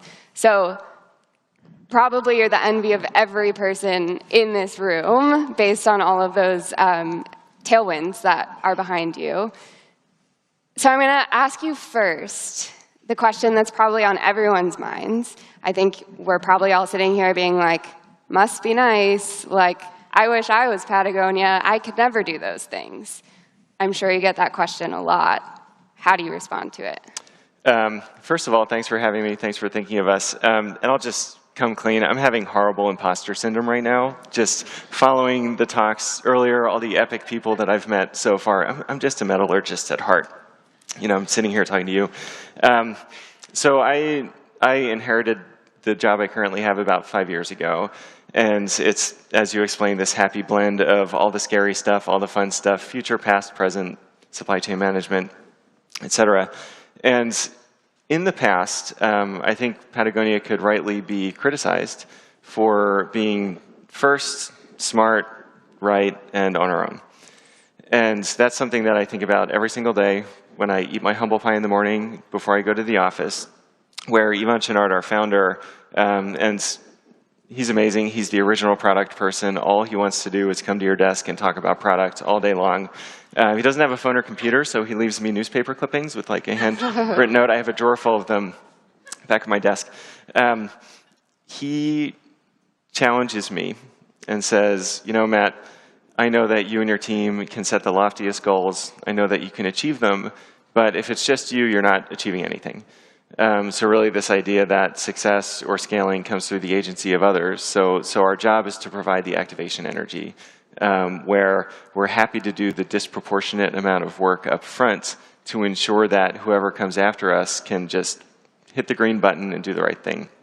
So, but I do get that question all the time, and it's like, yes, I appreciate that I get licensed to do work through the virtue of my team that others maybe can't. But really, it's kind of, that's a bit of the anvil hanging over my head of, we could reach a credible net zero in just a few years through our supply chain decarbonization program. But we're nobody in real life. We're very small in all of our suppliers. We're not that big of a business in real life. So we have to do these things with others in mind to scale the work, which is a total non-answer to your question. But. Well, I think you touched on threads of it. You know, when I was leading sustainability at Allbirds, I had a lot of similar privileges. But at the end of the day, you're still trying to do this work at a business that has different incentives. And that fundamental challenge is, I think, what brings us all together and is no different at Patagonia. And so the name of this talk is around tension because Matt recently did a Climate Pioneers interview with Heather, who was just on stage, and I'd encourage all of you to watch it. It was amazing. But there was one line that stuck out to me in particular, and I'm going to read your quote just so I don't get it wrong. But you said, tension is the name of the game in my job. We are an apparel company in business to save the home planet by virtue of making and selling stuff that pollutes every day. And I hear that and I think, that sounds really hard. Like, why the commitment to do this work within a business that has that fundamental and inherent tension within it? Yeah, so tension has always been built in. And what I mean is our old mission statement was build the best product, cause no unnecessary harm, and use business to inspire solutions to the environmental crisis. changed it in 2018 to we're in business to save our home planet. And the answer is we have to be in business. We have to be a healthy business. We have to manage our costs. We care about margin, delivery, throughput, everything a normal company cares about. That's the cake that we bake. And only by doing that successfully can we save the planet. So giving our dividends to the Holdfast Collective, our nonprofit owner, where every dollar goes out the door to protect wild places and spur environmental causes. None of that happens. None of the giving ecosystem, 1% for the planet, none of that happens if we're not running a good business. So inherently, that's where the tension is built in. And my team, I work with the best group of nerds. We have a lot of fun dealing with all the scary subjects. And we do this culture survey every year, kind of KPIs and whatnot. And my team always ranks the lowest on the mission statement related questions. And it's not that we don't believe in the work. It's not that we don't believe that we're doing amazing things and we're changing the supply chain for work and wage. But it's that we're so close to the mess that every day when we go to the office, all we see are the problems that we have to solve. So, and this might be the Philadelphia in me, but I actually get the least, I'm the most uncomfortable when people say, oh, Patagonia, you do such great work, thank you, blah, blah, blah. And I'm like, yeah, thanks, but we have to get back to work. Like, we have so much to do, whether it's getting off of the fossil fuel addiction of the textile and apparel industry, whether it's figuring out how to do plastic better because 70% of the materials we put out into the world every year are made of plastic, whether it's thinking about the supply chain communities and leaving those better by us being there and putting our business there. It's like, those are the things that get us excited. Mm-hmm. So it's, I mean, it sounds like it's that the business is actually the engine for your ability to do great work in the world outside of making clothes. That's right. And, you know, the growth question always comes up too. I don't think that was on your list. She's trying to keep me focused. I go off script. And, you know, why not degrowth? Why don't you shut your business down? All these take your ball and go home doesn't solve any problems. And in real life, we have to grow to continue to be a healthy business. And that's part of it. You know, we have our wornwear resale business where, as part of our ironclad guarantee, we'll fix it if you break it. If you're done with it, we'll sell it to somebody, extending the time in the wild of the product. And that today is profitable. We did over 200,000 used sales last year through the resale business, but it hasn't displaced one new product from being created. So one of the things that we say all day long back at home is we can't let perfection or principle get in the way of making progress. It'd be easy for me to principle my way out of my job. It'd be easy for me to say, well, we can't be perfect today, so let's just quit. And that you don't get anything done that way. I'm an engineer. You know, I like to solve problems. I like to see things getting done. And sometimes it's about taking risk. And it's about failing. It's about exploring. It's about innovating. And to get the license to do that from the Chenards and our board and our leadership team is quite fun, a little daunting, and sometimes scary. Yeah. Well, that's actually another tension I wanted to talk to you about.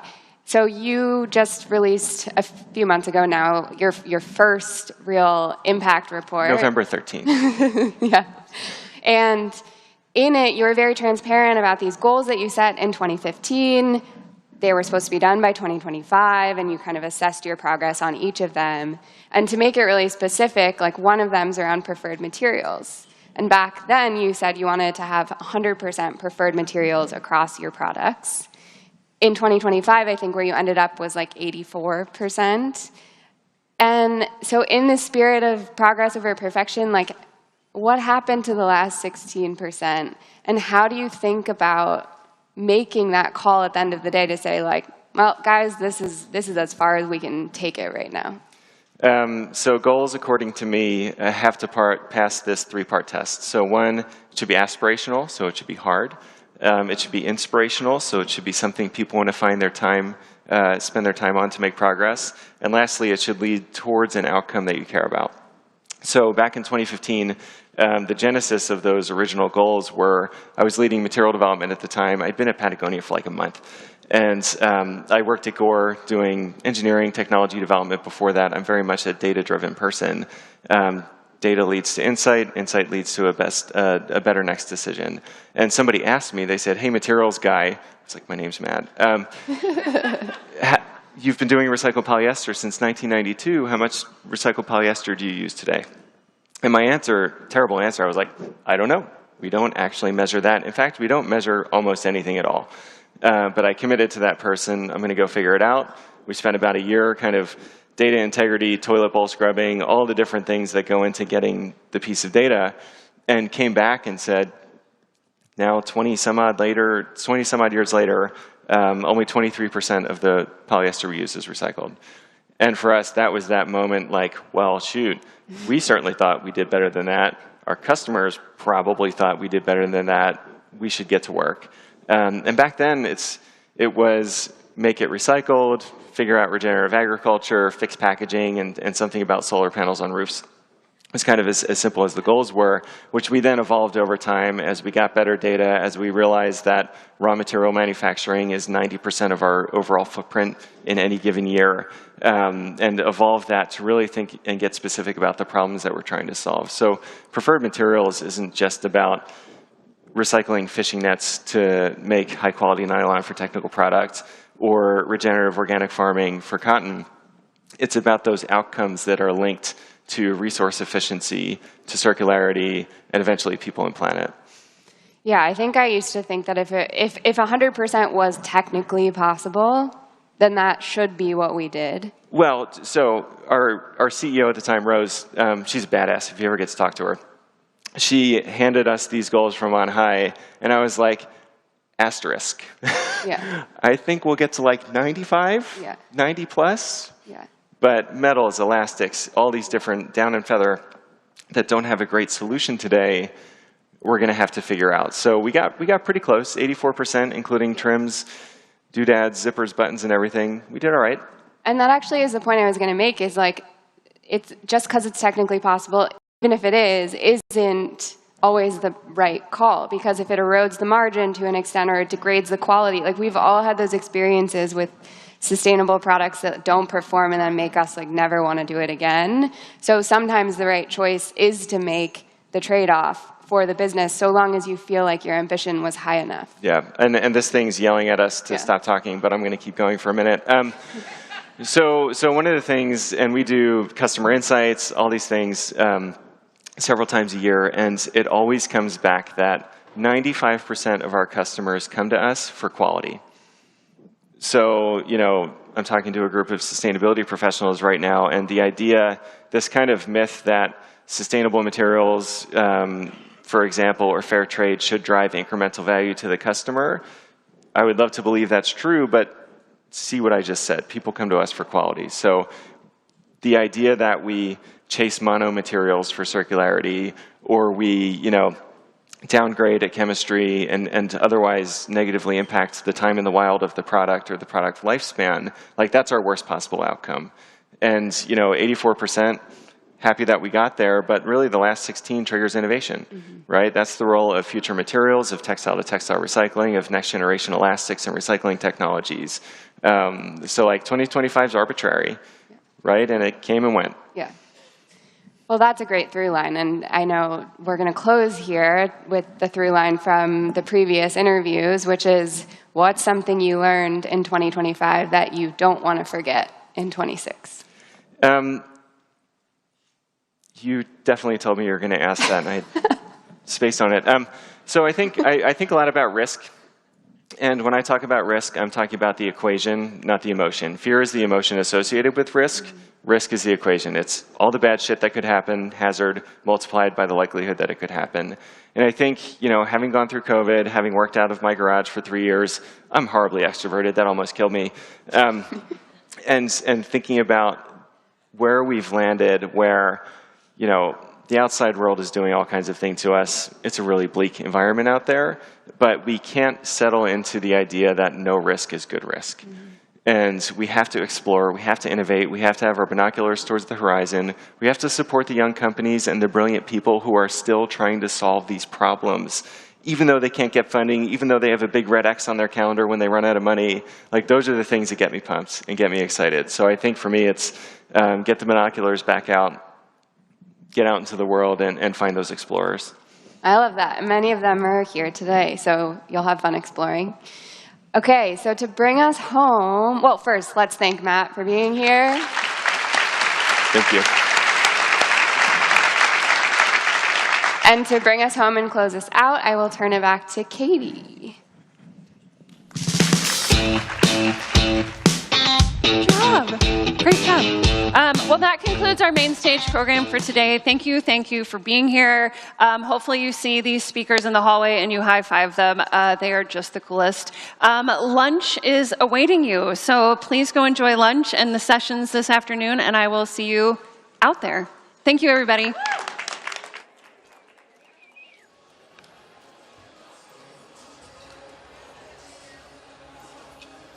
Hello, everyone. Welcome back to the post-keynote live stream. I'm sitting here with Emilio Tenuto from Ecolab. It's a pleasure to have you joining us today. It's great to be with you, Jim. Yeah. Before we jump into our conversation, I just want to say, wow, what a keynote. There's so much to talk about, but I want to just recite 3 quotes that stood out to me. One from Amy Vitale: every time we keep showing up to the work, it quietly bends the arc of what comes next.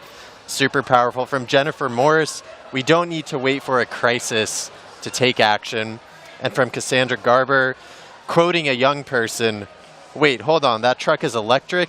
Slay. That's what stood out to me. I wonder what stood out to you. But now, Emilio, let's jump into our conversation. Thanks so much again for being here.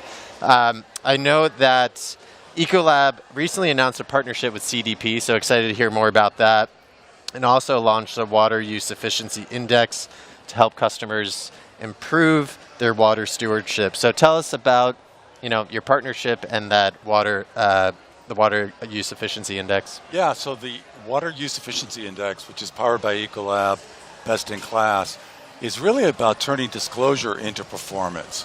So we know that many companies are reporting on water stress, water use, but what we find is that there's sometimes challenges with having complete information. It's fragmented. It's not consolidated. So what we've been able to do with the help of CDP, the global leader in disclosing water and climate data by companies, along with Ecolab's expertise, is really come up with a metric that enables us to really understand how a site is performing. But also, you can ladder that up to an enterprise level to understand what your best-in-class sites are based on a metric that's common and comparable to all the other sites. So it really gives us a chance to understand where the gaps are and where you're potentially leaving value on the table. That's fantastic. So it's standardizing a little bit through this metric that you're talking about. Yeah. So tell us more specifically how it helps companies, especially those in beverage and the brew sector, where water is essential, obviously, to their business, and why it's important to start with that industry. Well, we intentionally started with beverage and brewing, because, quite honestly, water is a huge dependency to them. It's in their product. Right. It also has the ability to really appreciate the fact that they've done a lot of work to measure water performance within their operations, since it's so material to their process. And they're also pretty mature in their journey when it comes to water use. It gave us a chance to really start with the organizations that really understood the relevance of a water efficiency index. And so it gave us a chance because in many ways it really delivered 3 benefits. One, gave them a comparable metric that they can use from site to site, enterprise-wide. The second is it really gave them the opportunity to really understand how to build more resilience and ultimately the growth they needed to see based on the output of their business. And then I think the third is that it gives them a chance to really create the value that they know is there. We know that water and energy are linked, and so the more water they can conserve, they can also see the benefits of cost savings along the way. Absolutely. You said it allowed them to create more resilience. Could you share a little bit more Sure. about how this metric and index informed that? Yeah, we see water continuing to be a business constraint because of climate change. And we see that water stress levels are worsening, and that companies need to be thinking about not only do they conserve, but how they actually begin to adapt to that changing environment, that basin that they're in. Yeah. And that involves potentially moving from reduce, reuse, and circularity as a strategy for their operational water use. It's a great tee up because we will be talking about circularity with water soon, but that's perfect. And for companies considering this index, what practical changes or improvements could they expect? You touched on this a little bit, but anything more on how they can manage their water a little better? Well, we really feel that it enables, as I mentioned, to turn information and disclosure, which is they've been doing for years, to an actual business performance metric that enables them to take action. And so there's several actions they can take. One, capital expenditures that they can invest, to our point about driving more circular water strategies or managing the changing water stress that they're seeing. Right. Another is the ability to really understand the accountability and the culture within their operations, where you can now develop a common metric that everyone understands. It's the big part of it is the elegance of the simplicity of it. Right. It's water use intensity. Water use efficiency is all about an intensity per unit output. And so it gives everyone a clear understanding of what the goal is that they're trying to reach, and it's very much production linked. So ultimately we want to bend the curve on water use based on the growth that they need to see in the future.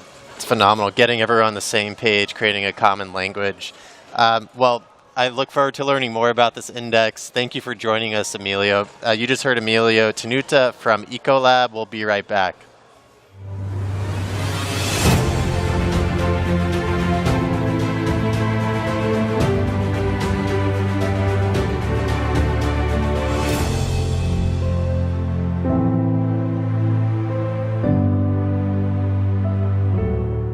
CNOT is the easiest way for companies of all sizes to purchase a portfolio of high-integrity carbon credits. Join other leaders in offsetting your emissions with highly rated carbon reduction and removal credits, all in a matter of minutes. Let CNOT do the hard work for you. At Suntory Global Spirits, everything we do starts with deep respect and admiration for nature. Water as the basis for crafting our incredible premium spirits. Crops for ingredients, wood for our barrels. Nature is our most precious ingredient, and we're working hard to protect it. We're reducing water used in operations, moving toward net zero carbon emissions throughout our business, implementing regenerative agricultural practices, and reducing our packaging footprint and waste. We're protecting and nurturing the natural resources at the heart of what we do, so we can keep doing it for generations. And all that we're doing is proof positive we are building a more sustainable future.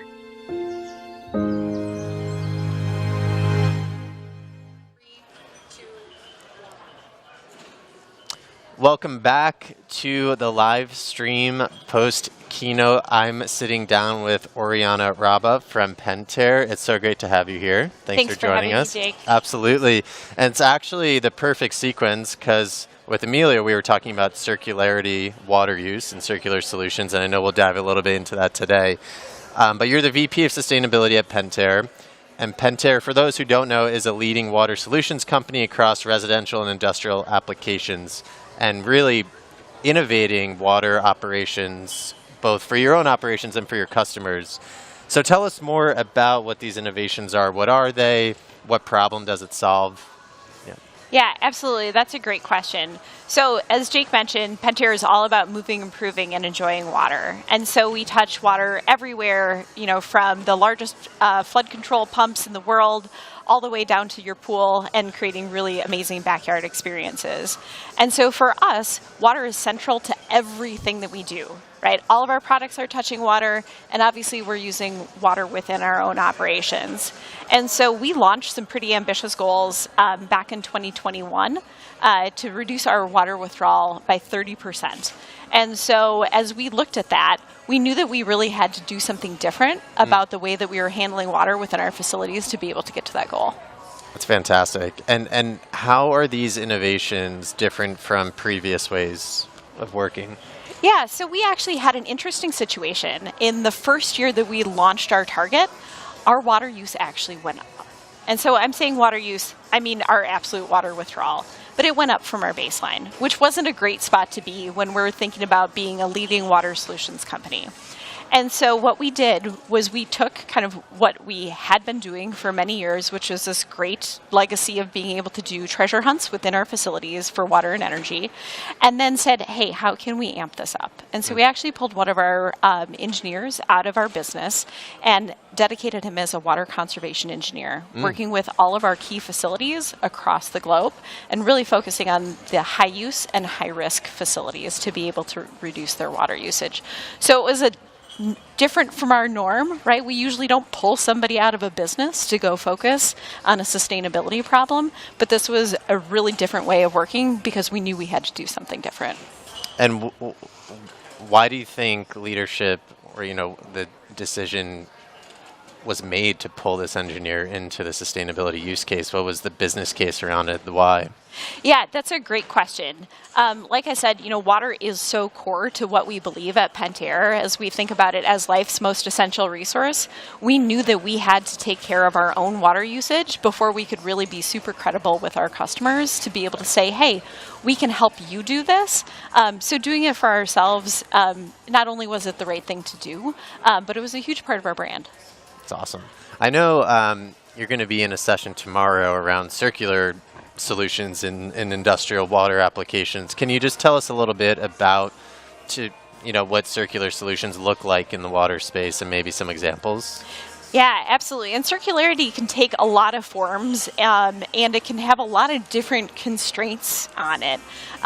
So really understanding kind of what the aspirations are from a circularity perspective is always going to be kind of that first thing we've got to do.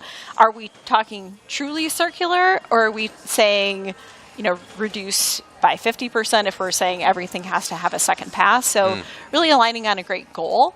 But then there's a ton of solutions that can help really improve water quality, which ends up being, a lot of cases, what's inhibiting circular use within a facility. Absolutely. Super excited for that session tomorrow.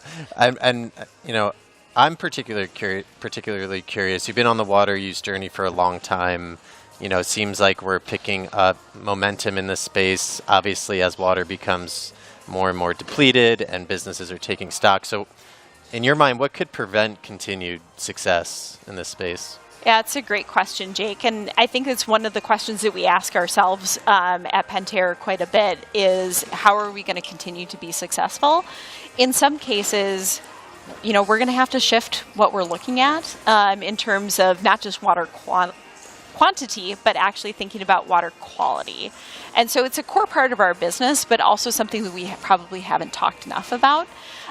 Because we are running up against limits, whether it's about the infrastructure of our facility or it's really in the communities that we work in. In some cases, they're relying on a volume of water that we're putting down the drain to be a great source of clean water coming into that municipality. So there's a lot of work that we're going to continue to need to do to make sure that we're doing the right thing for the whole community with water.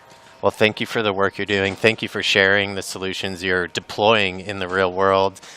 You just heard from Oriana Raba from Pentair. Stick around. We got plenty of more great interviews coming up.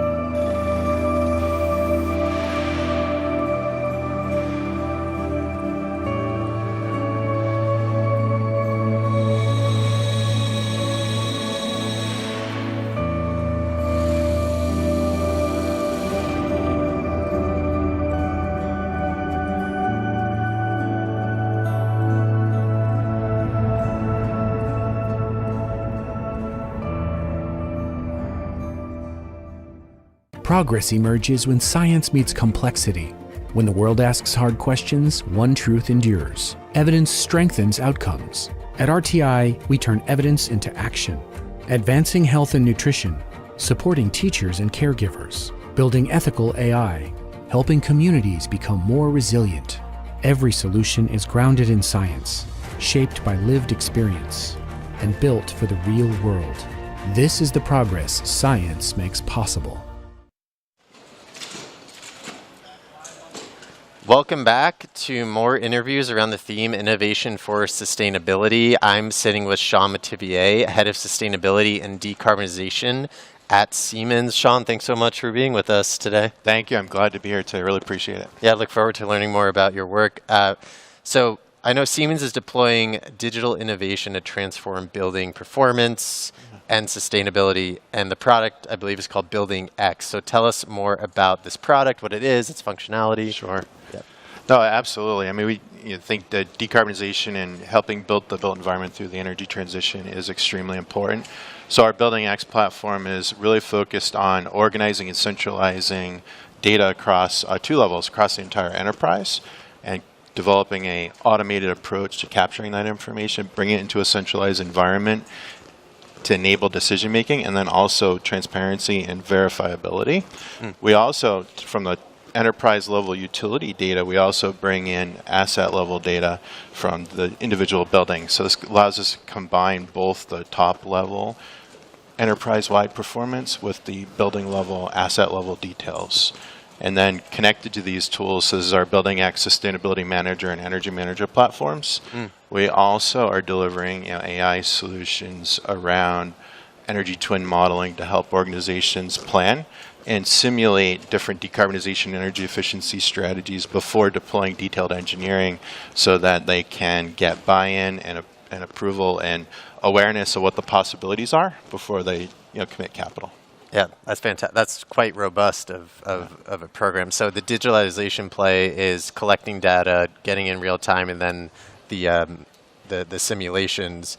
How does this affect the future of building performance, the digitalization play, and really sustainability as well? Absolutely. And I should note, too, at Siemens, we have a net zero by 2030 goal. So we leverage these same tools and solutions within our own built environment. So how we leverage these tools are by prioritizing opportunities across the built environment, across our portfolio. Also enables us to look at energy savings opportunities, how to prioritize renewable energy strategies, how to focus in on buildings for energy efficiency and decarbonization improvements, bring that all into a centralized environment to help enable that decision making, and bring in different stakeholders shared around a common environment, a common set of data that allows for consensus agreement and engage those different stakeholders on the priorities. Yeah, it's fascinating. Apologize if you mentioned this, but I imagine it's a tall task to digitalize. It's a hard word to say. Digitalize. It is hard. All of buildings' performance. How does that look on collecting data? What does that look like? Sure. So there are different avenues to that. One of the key aspects is leveraging the utility data, and the utility data is super critical. Bringing in those invoices across an entire portfolio, verifying and validating that data, which creates savings, also enables and streamlines disclosure efforts and centralizing that data. So not only does it create powerful and valuable tools for an organization to drive their energy transition and decarbonization initiatives, but also delivers a high rate of return, generating value out of that data through avoided errors and tariff optimization and procurement strategies. Interesting. Yeah, thank you for breaking that down. And what convinced Siemens to bring this digitalization, this innovation to its customers? Was it piloting with your own facilities first and then realizing the value out of that? Sure. I think it's been an evolution of dealing with the data complexities across our customer base, providing more of a centralized, automated digital environment for that. But then also certainly piloting within our own facilities, but then we also co-create new solutions, innovate new solutions with our customers so that whatever we deliver is market relevant because it's driven by market needs. Absolutely. And then real quick, one last question. How are you strengthening trust and transparency for the verification process for your customers? Perfect question. So our environment is really backed by internal audit processes. But when we deliver that data to our customers, where are our customers in that case in the market? So we brought in a partnership with UL Solutions to provide third-party verification. So we provide that trust up front, and then enable the streamlined automation process with our partner UL, who's independent and can provide that verification for limited assurance, reasonable assurance. Phenomenal. Well, thank you so much for bringing this innovation to our audience and for building X. You just heard from Sean Matevier from Siemens. Stick around, we got more coming at you.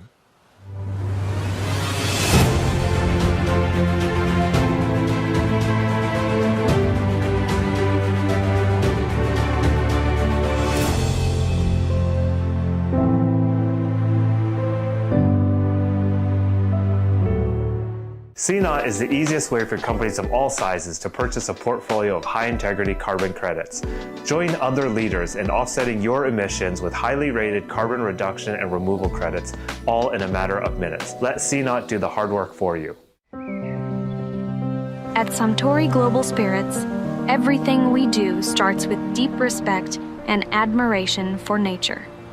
Water as the basis for crafting our incredible premium spirits.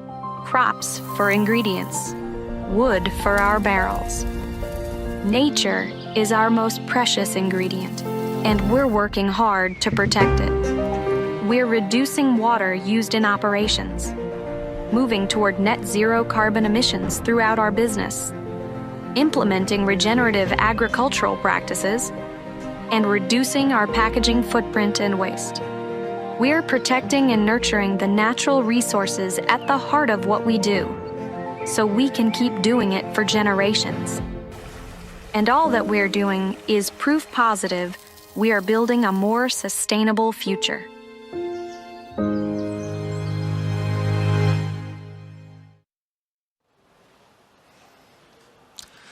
Welcome back. We have another great interview coming up for you on the theme Innovation for Sustainability. I'm here with Ian Shellady from the Walton Family Foundation. Ian, welcome. Thanks for joining us. Thanks for having me. Absolutely.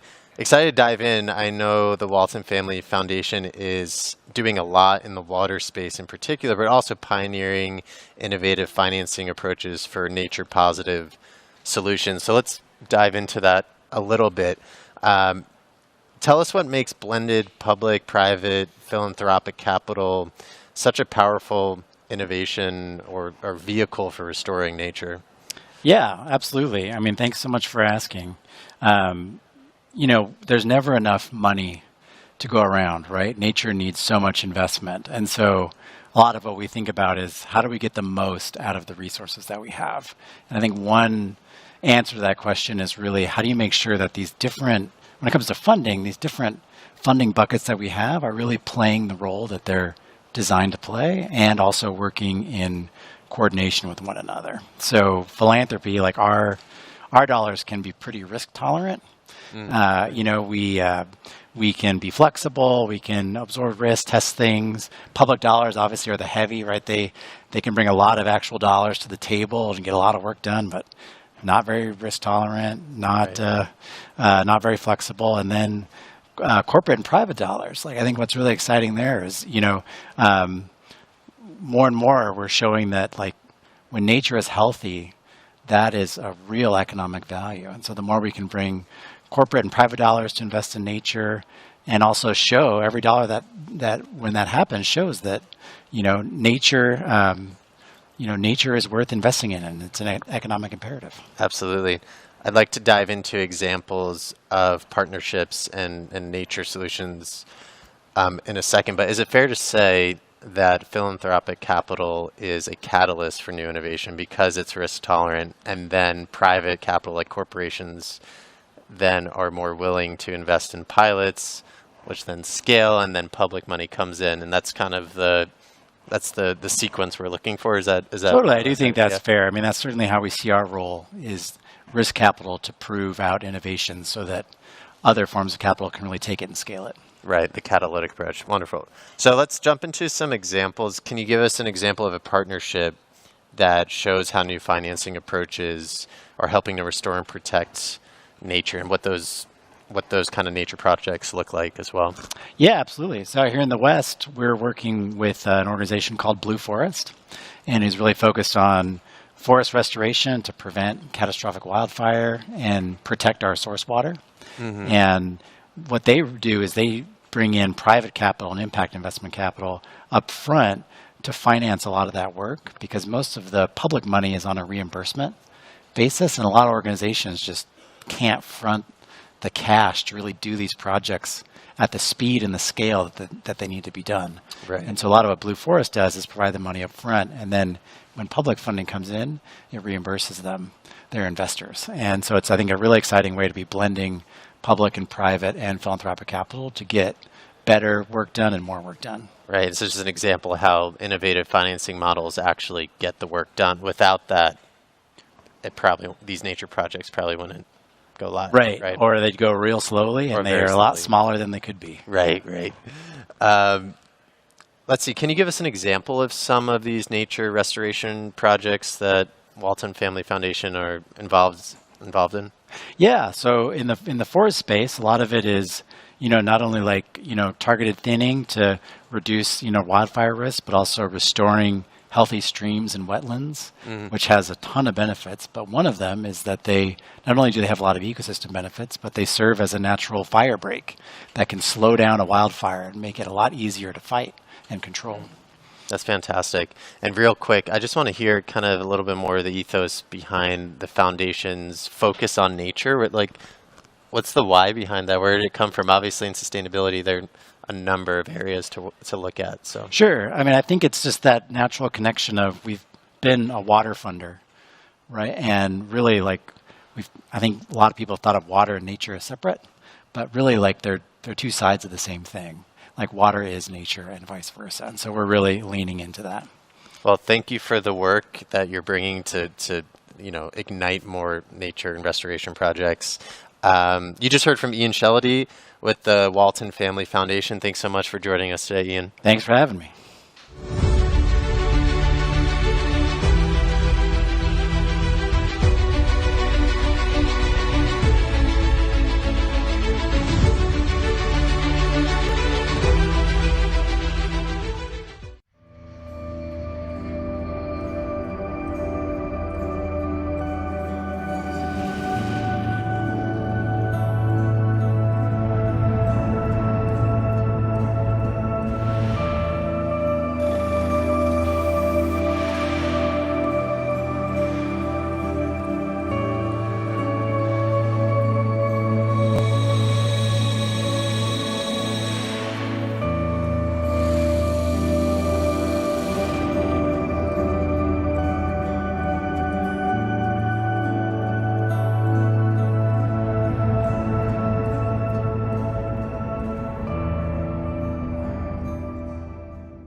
Progress emerges when science meets complexity.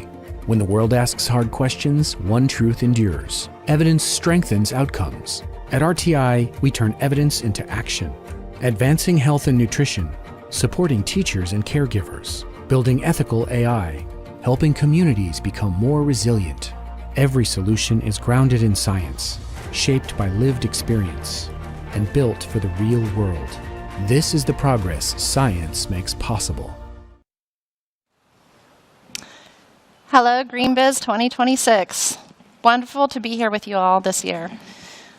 If sustainability feels quieter in 2026, it's not because sustainability is stalled, it's because it's moved. It's moved into the operating system of the enterprise. A few years ago, sustainability lived only in pledges and in reports. Today, it lives in buildings, it lives in energy systems, it lives in daily operations. That shift has changed the work that we all do.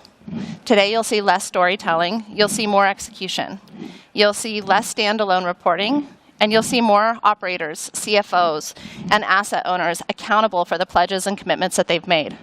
Sustainability didn't go away. It became embedded in the enterprise. The three shifts that we see shaping how organizations operate today is going to start in energy is now a strategic constraint. So if you think about things like AI workloads, electrification, data center development and expansion, resilience requirements, all of these are pushing energy from a cost conversation into a capacity conversation. Leaders are now asking questions like, do we have enough power to grow? Is it reliable? Is it affordable? Is it defensible? This is why energy management is becoming closer to core operations, and why platforms like Atrius, supported by Acuity's building and controls ecosystem, are increasingly treated as part of the core infrastructure. Atrius serves not just as another dashboard, but as a system of record for performance and complexity across portfolios. Climate risk is no longer corporate level, it's become asset level. Climate exposure doesn't hit a company evenly. It hits specific campuses, specific regions, specific buildings. Think things like flood risk, heat stress, grid instability. These aren't averages, they're operational realities. These are driving tighter connections between digital platforms like Atrius and the physical systems like lighting, controls, and building automation. Sustainability is no longer just for reporting, but for understanding how assets behave in the real world. It's no longer about abstraction, it's about operation. And third, data credibility now beats ambition. So while ambition is still important, of course, it's no longer enough. What leaders need now is transparent data. They need data that is reliable, with trusted metrics and decision-grade insights that can hold up in the boardroom, that can hold up under financial reviews, and that can hold up under regulatory scrutiny. What we see is that Atrius increasingly serves as that data layer, with Acuity providing the trusted physical footprint underneath. Together, they reduce fragmentation, and we all know fragmentation is what slows execution. So what does this mean in practice? First, it means sustainability leaders now influence capital allocation. It means energy performance and client exposure are shaping investment decisions. It means facilities and operations teams are now shaping climate and financial risk, and without even really being labeled as sustainability teams anymore. Last, it means energy data is now board relevant, not as a compliance or as a reporting exercise, but as a business input tied to growth, resilience, and cost control. That's why many organizations are quietly standardizing platforms like Atrius, supported by Acuity's broader ecosystem, not to do sustainability, but to manage their portfolios with clarity and with control. In 2026, sustainability leaders aren't asking for permission, they're asking for questions to be answered. So I will leave you with this. When compute becomes industrial capacity, energy management becomes the operating system for smarter, safer, and greener outcomes. Atrius, supported by Acuity, sits in that operating layer, physical infrastructure to decision-grade insights. Sustainability didn't disappear. It became how enterprises operate. From everybody at Atrius, thank you, and enjoy the rest of GreenBiz 2026. Growing up as a kid, I'm not sure I ever thought that I would be like building data centers, but I definitely knew that I wanted to do something in the water sector. When you think about AI, you might not think about water, but people like Bo think about it a lot. I would tell you there is unlimited demand for AI data centers. As AI grows, many are concerned about its water usage. Water connects every aspect of life. Our economy is based on data centers, the cloud, AI. How do we ensure that we're managing demand for water resources effectively? So why does AI use water in the first place? You know, there is a lot at stake. We need to get this right. And how is this technological revolution going to change our planet?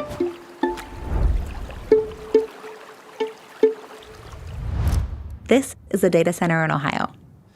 Data centers power the digital economy, and AI is operating on servers found in a data center. As AI becomes a more integral part of our lives, what's happening inside these data centers is changing too. These chips are very powerful, and they get really hot. A typical server rack generates the heat of around one barbecue grill. An AI rack can generate the heat of around 6 barbecue grills. Whenever you ask your phone to help navigate you, streaming services, social media, AI is being used all the time. That heat has to go somewhere. So what do we do to balance the heat that's being generated? We could always just use power, like standard air conditioning, to help cool the rack down. No water required. But you have to use more power for that. But using only power for all data centers brings its own challenges. The economy can only grow as fast as the grid right now, and we don't have the ability to provide unlimited power. Another way to cool is by using water. So think of it like you taking your hat, soaking it, and then throwing it on your head. Great way to cool off. So you can remove some power and then use some water. In many cases, water-based cooling systems can help reduce the electrical energy needed for cooling, as water typically transfers heat more efficiently than air alone. In fact, using water and methods like direct evaporative cooling can reduce operational energy use by 25 to 35% during peak summer periods. Our goal is to minimize water and power use, and the best way we know how to do that is by having a balance of power and water. This balancing act, in reality, is more three-dimensional. In cooler climates, like in Ohio, we don't even need to use water for 97% of the year. On a hot day, we just need to add water, only enough until we have a perfect balance again. And then there are places like Cape Town where communities are facing extreme water scarcity. In that case, we've made a very deliberate decision to not use water for cooling because it's the right thing for the community. So while using water and power together to cool data centers can be an efficiency gain, many wonder if there's more that needs to be done. This is a breakthrough moment. Water is a resource that we need to protect. AWS is continuing to drive down our water use through a mix of water efficiency, switching from potable to recycled water within our data centers, reusing our cooling water, focused on replenishment. Whatever the key water challenges are in that basin where we're operating. We set a target to be water positive by 2030, which means that we're going to return more water to communities than we use in our data center operations. And taking a broad view, as more companies seek to rely on renewable energy sources such as wind and solar, there is the potential to decrease overall water use in the power sector in general. Additionally, many in the water industry are hopeful that AI can help increase water efficiencies. To manage their infrastructure more effectively, to reduce leakages. Predictive analytics, real-time monitoring. We've been able to reduce the amount of water we need for our server operations by 40% in just 4 years. That just kind of shows that we can do this. We're at an important moment in history, and what this technology uses and does is very much being shaped. When we decide to build this infrastructure, we need to go build sustainably, thoughtfully, and responsibly.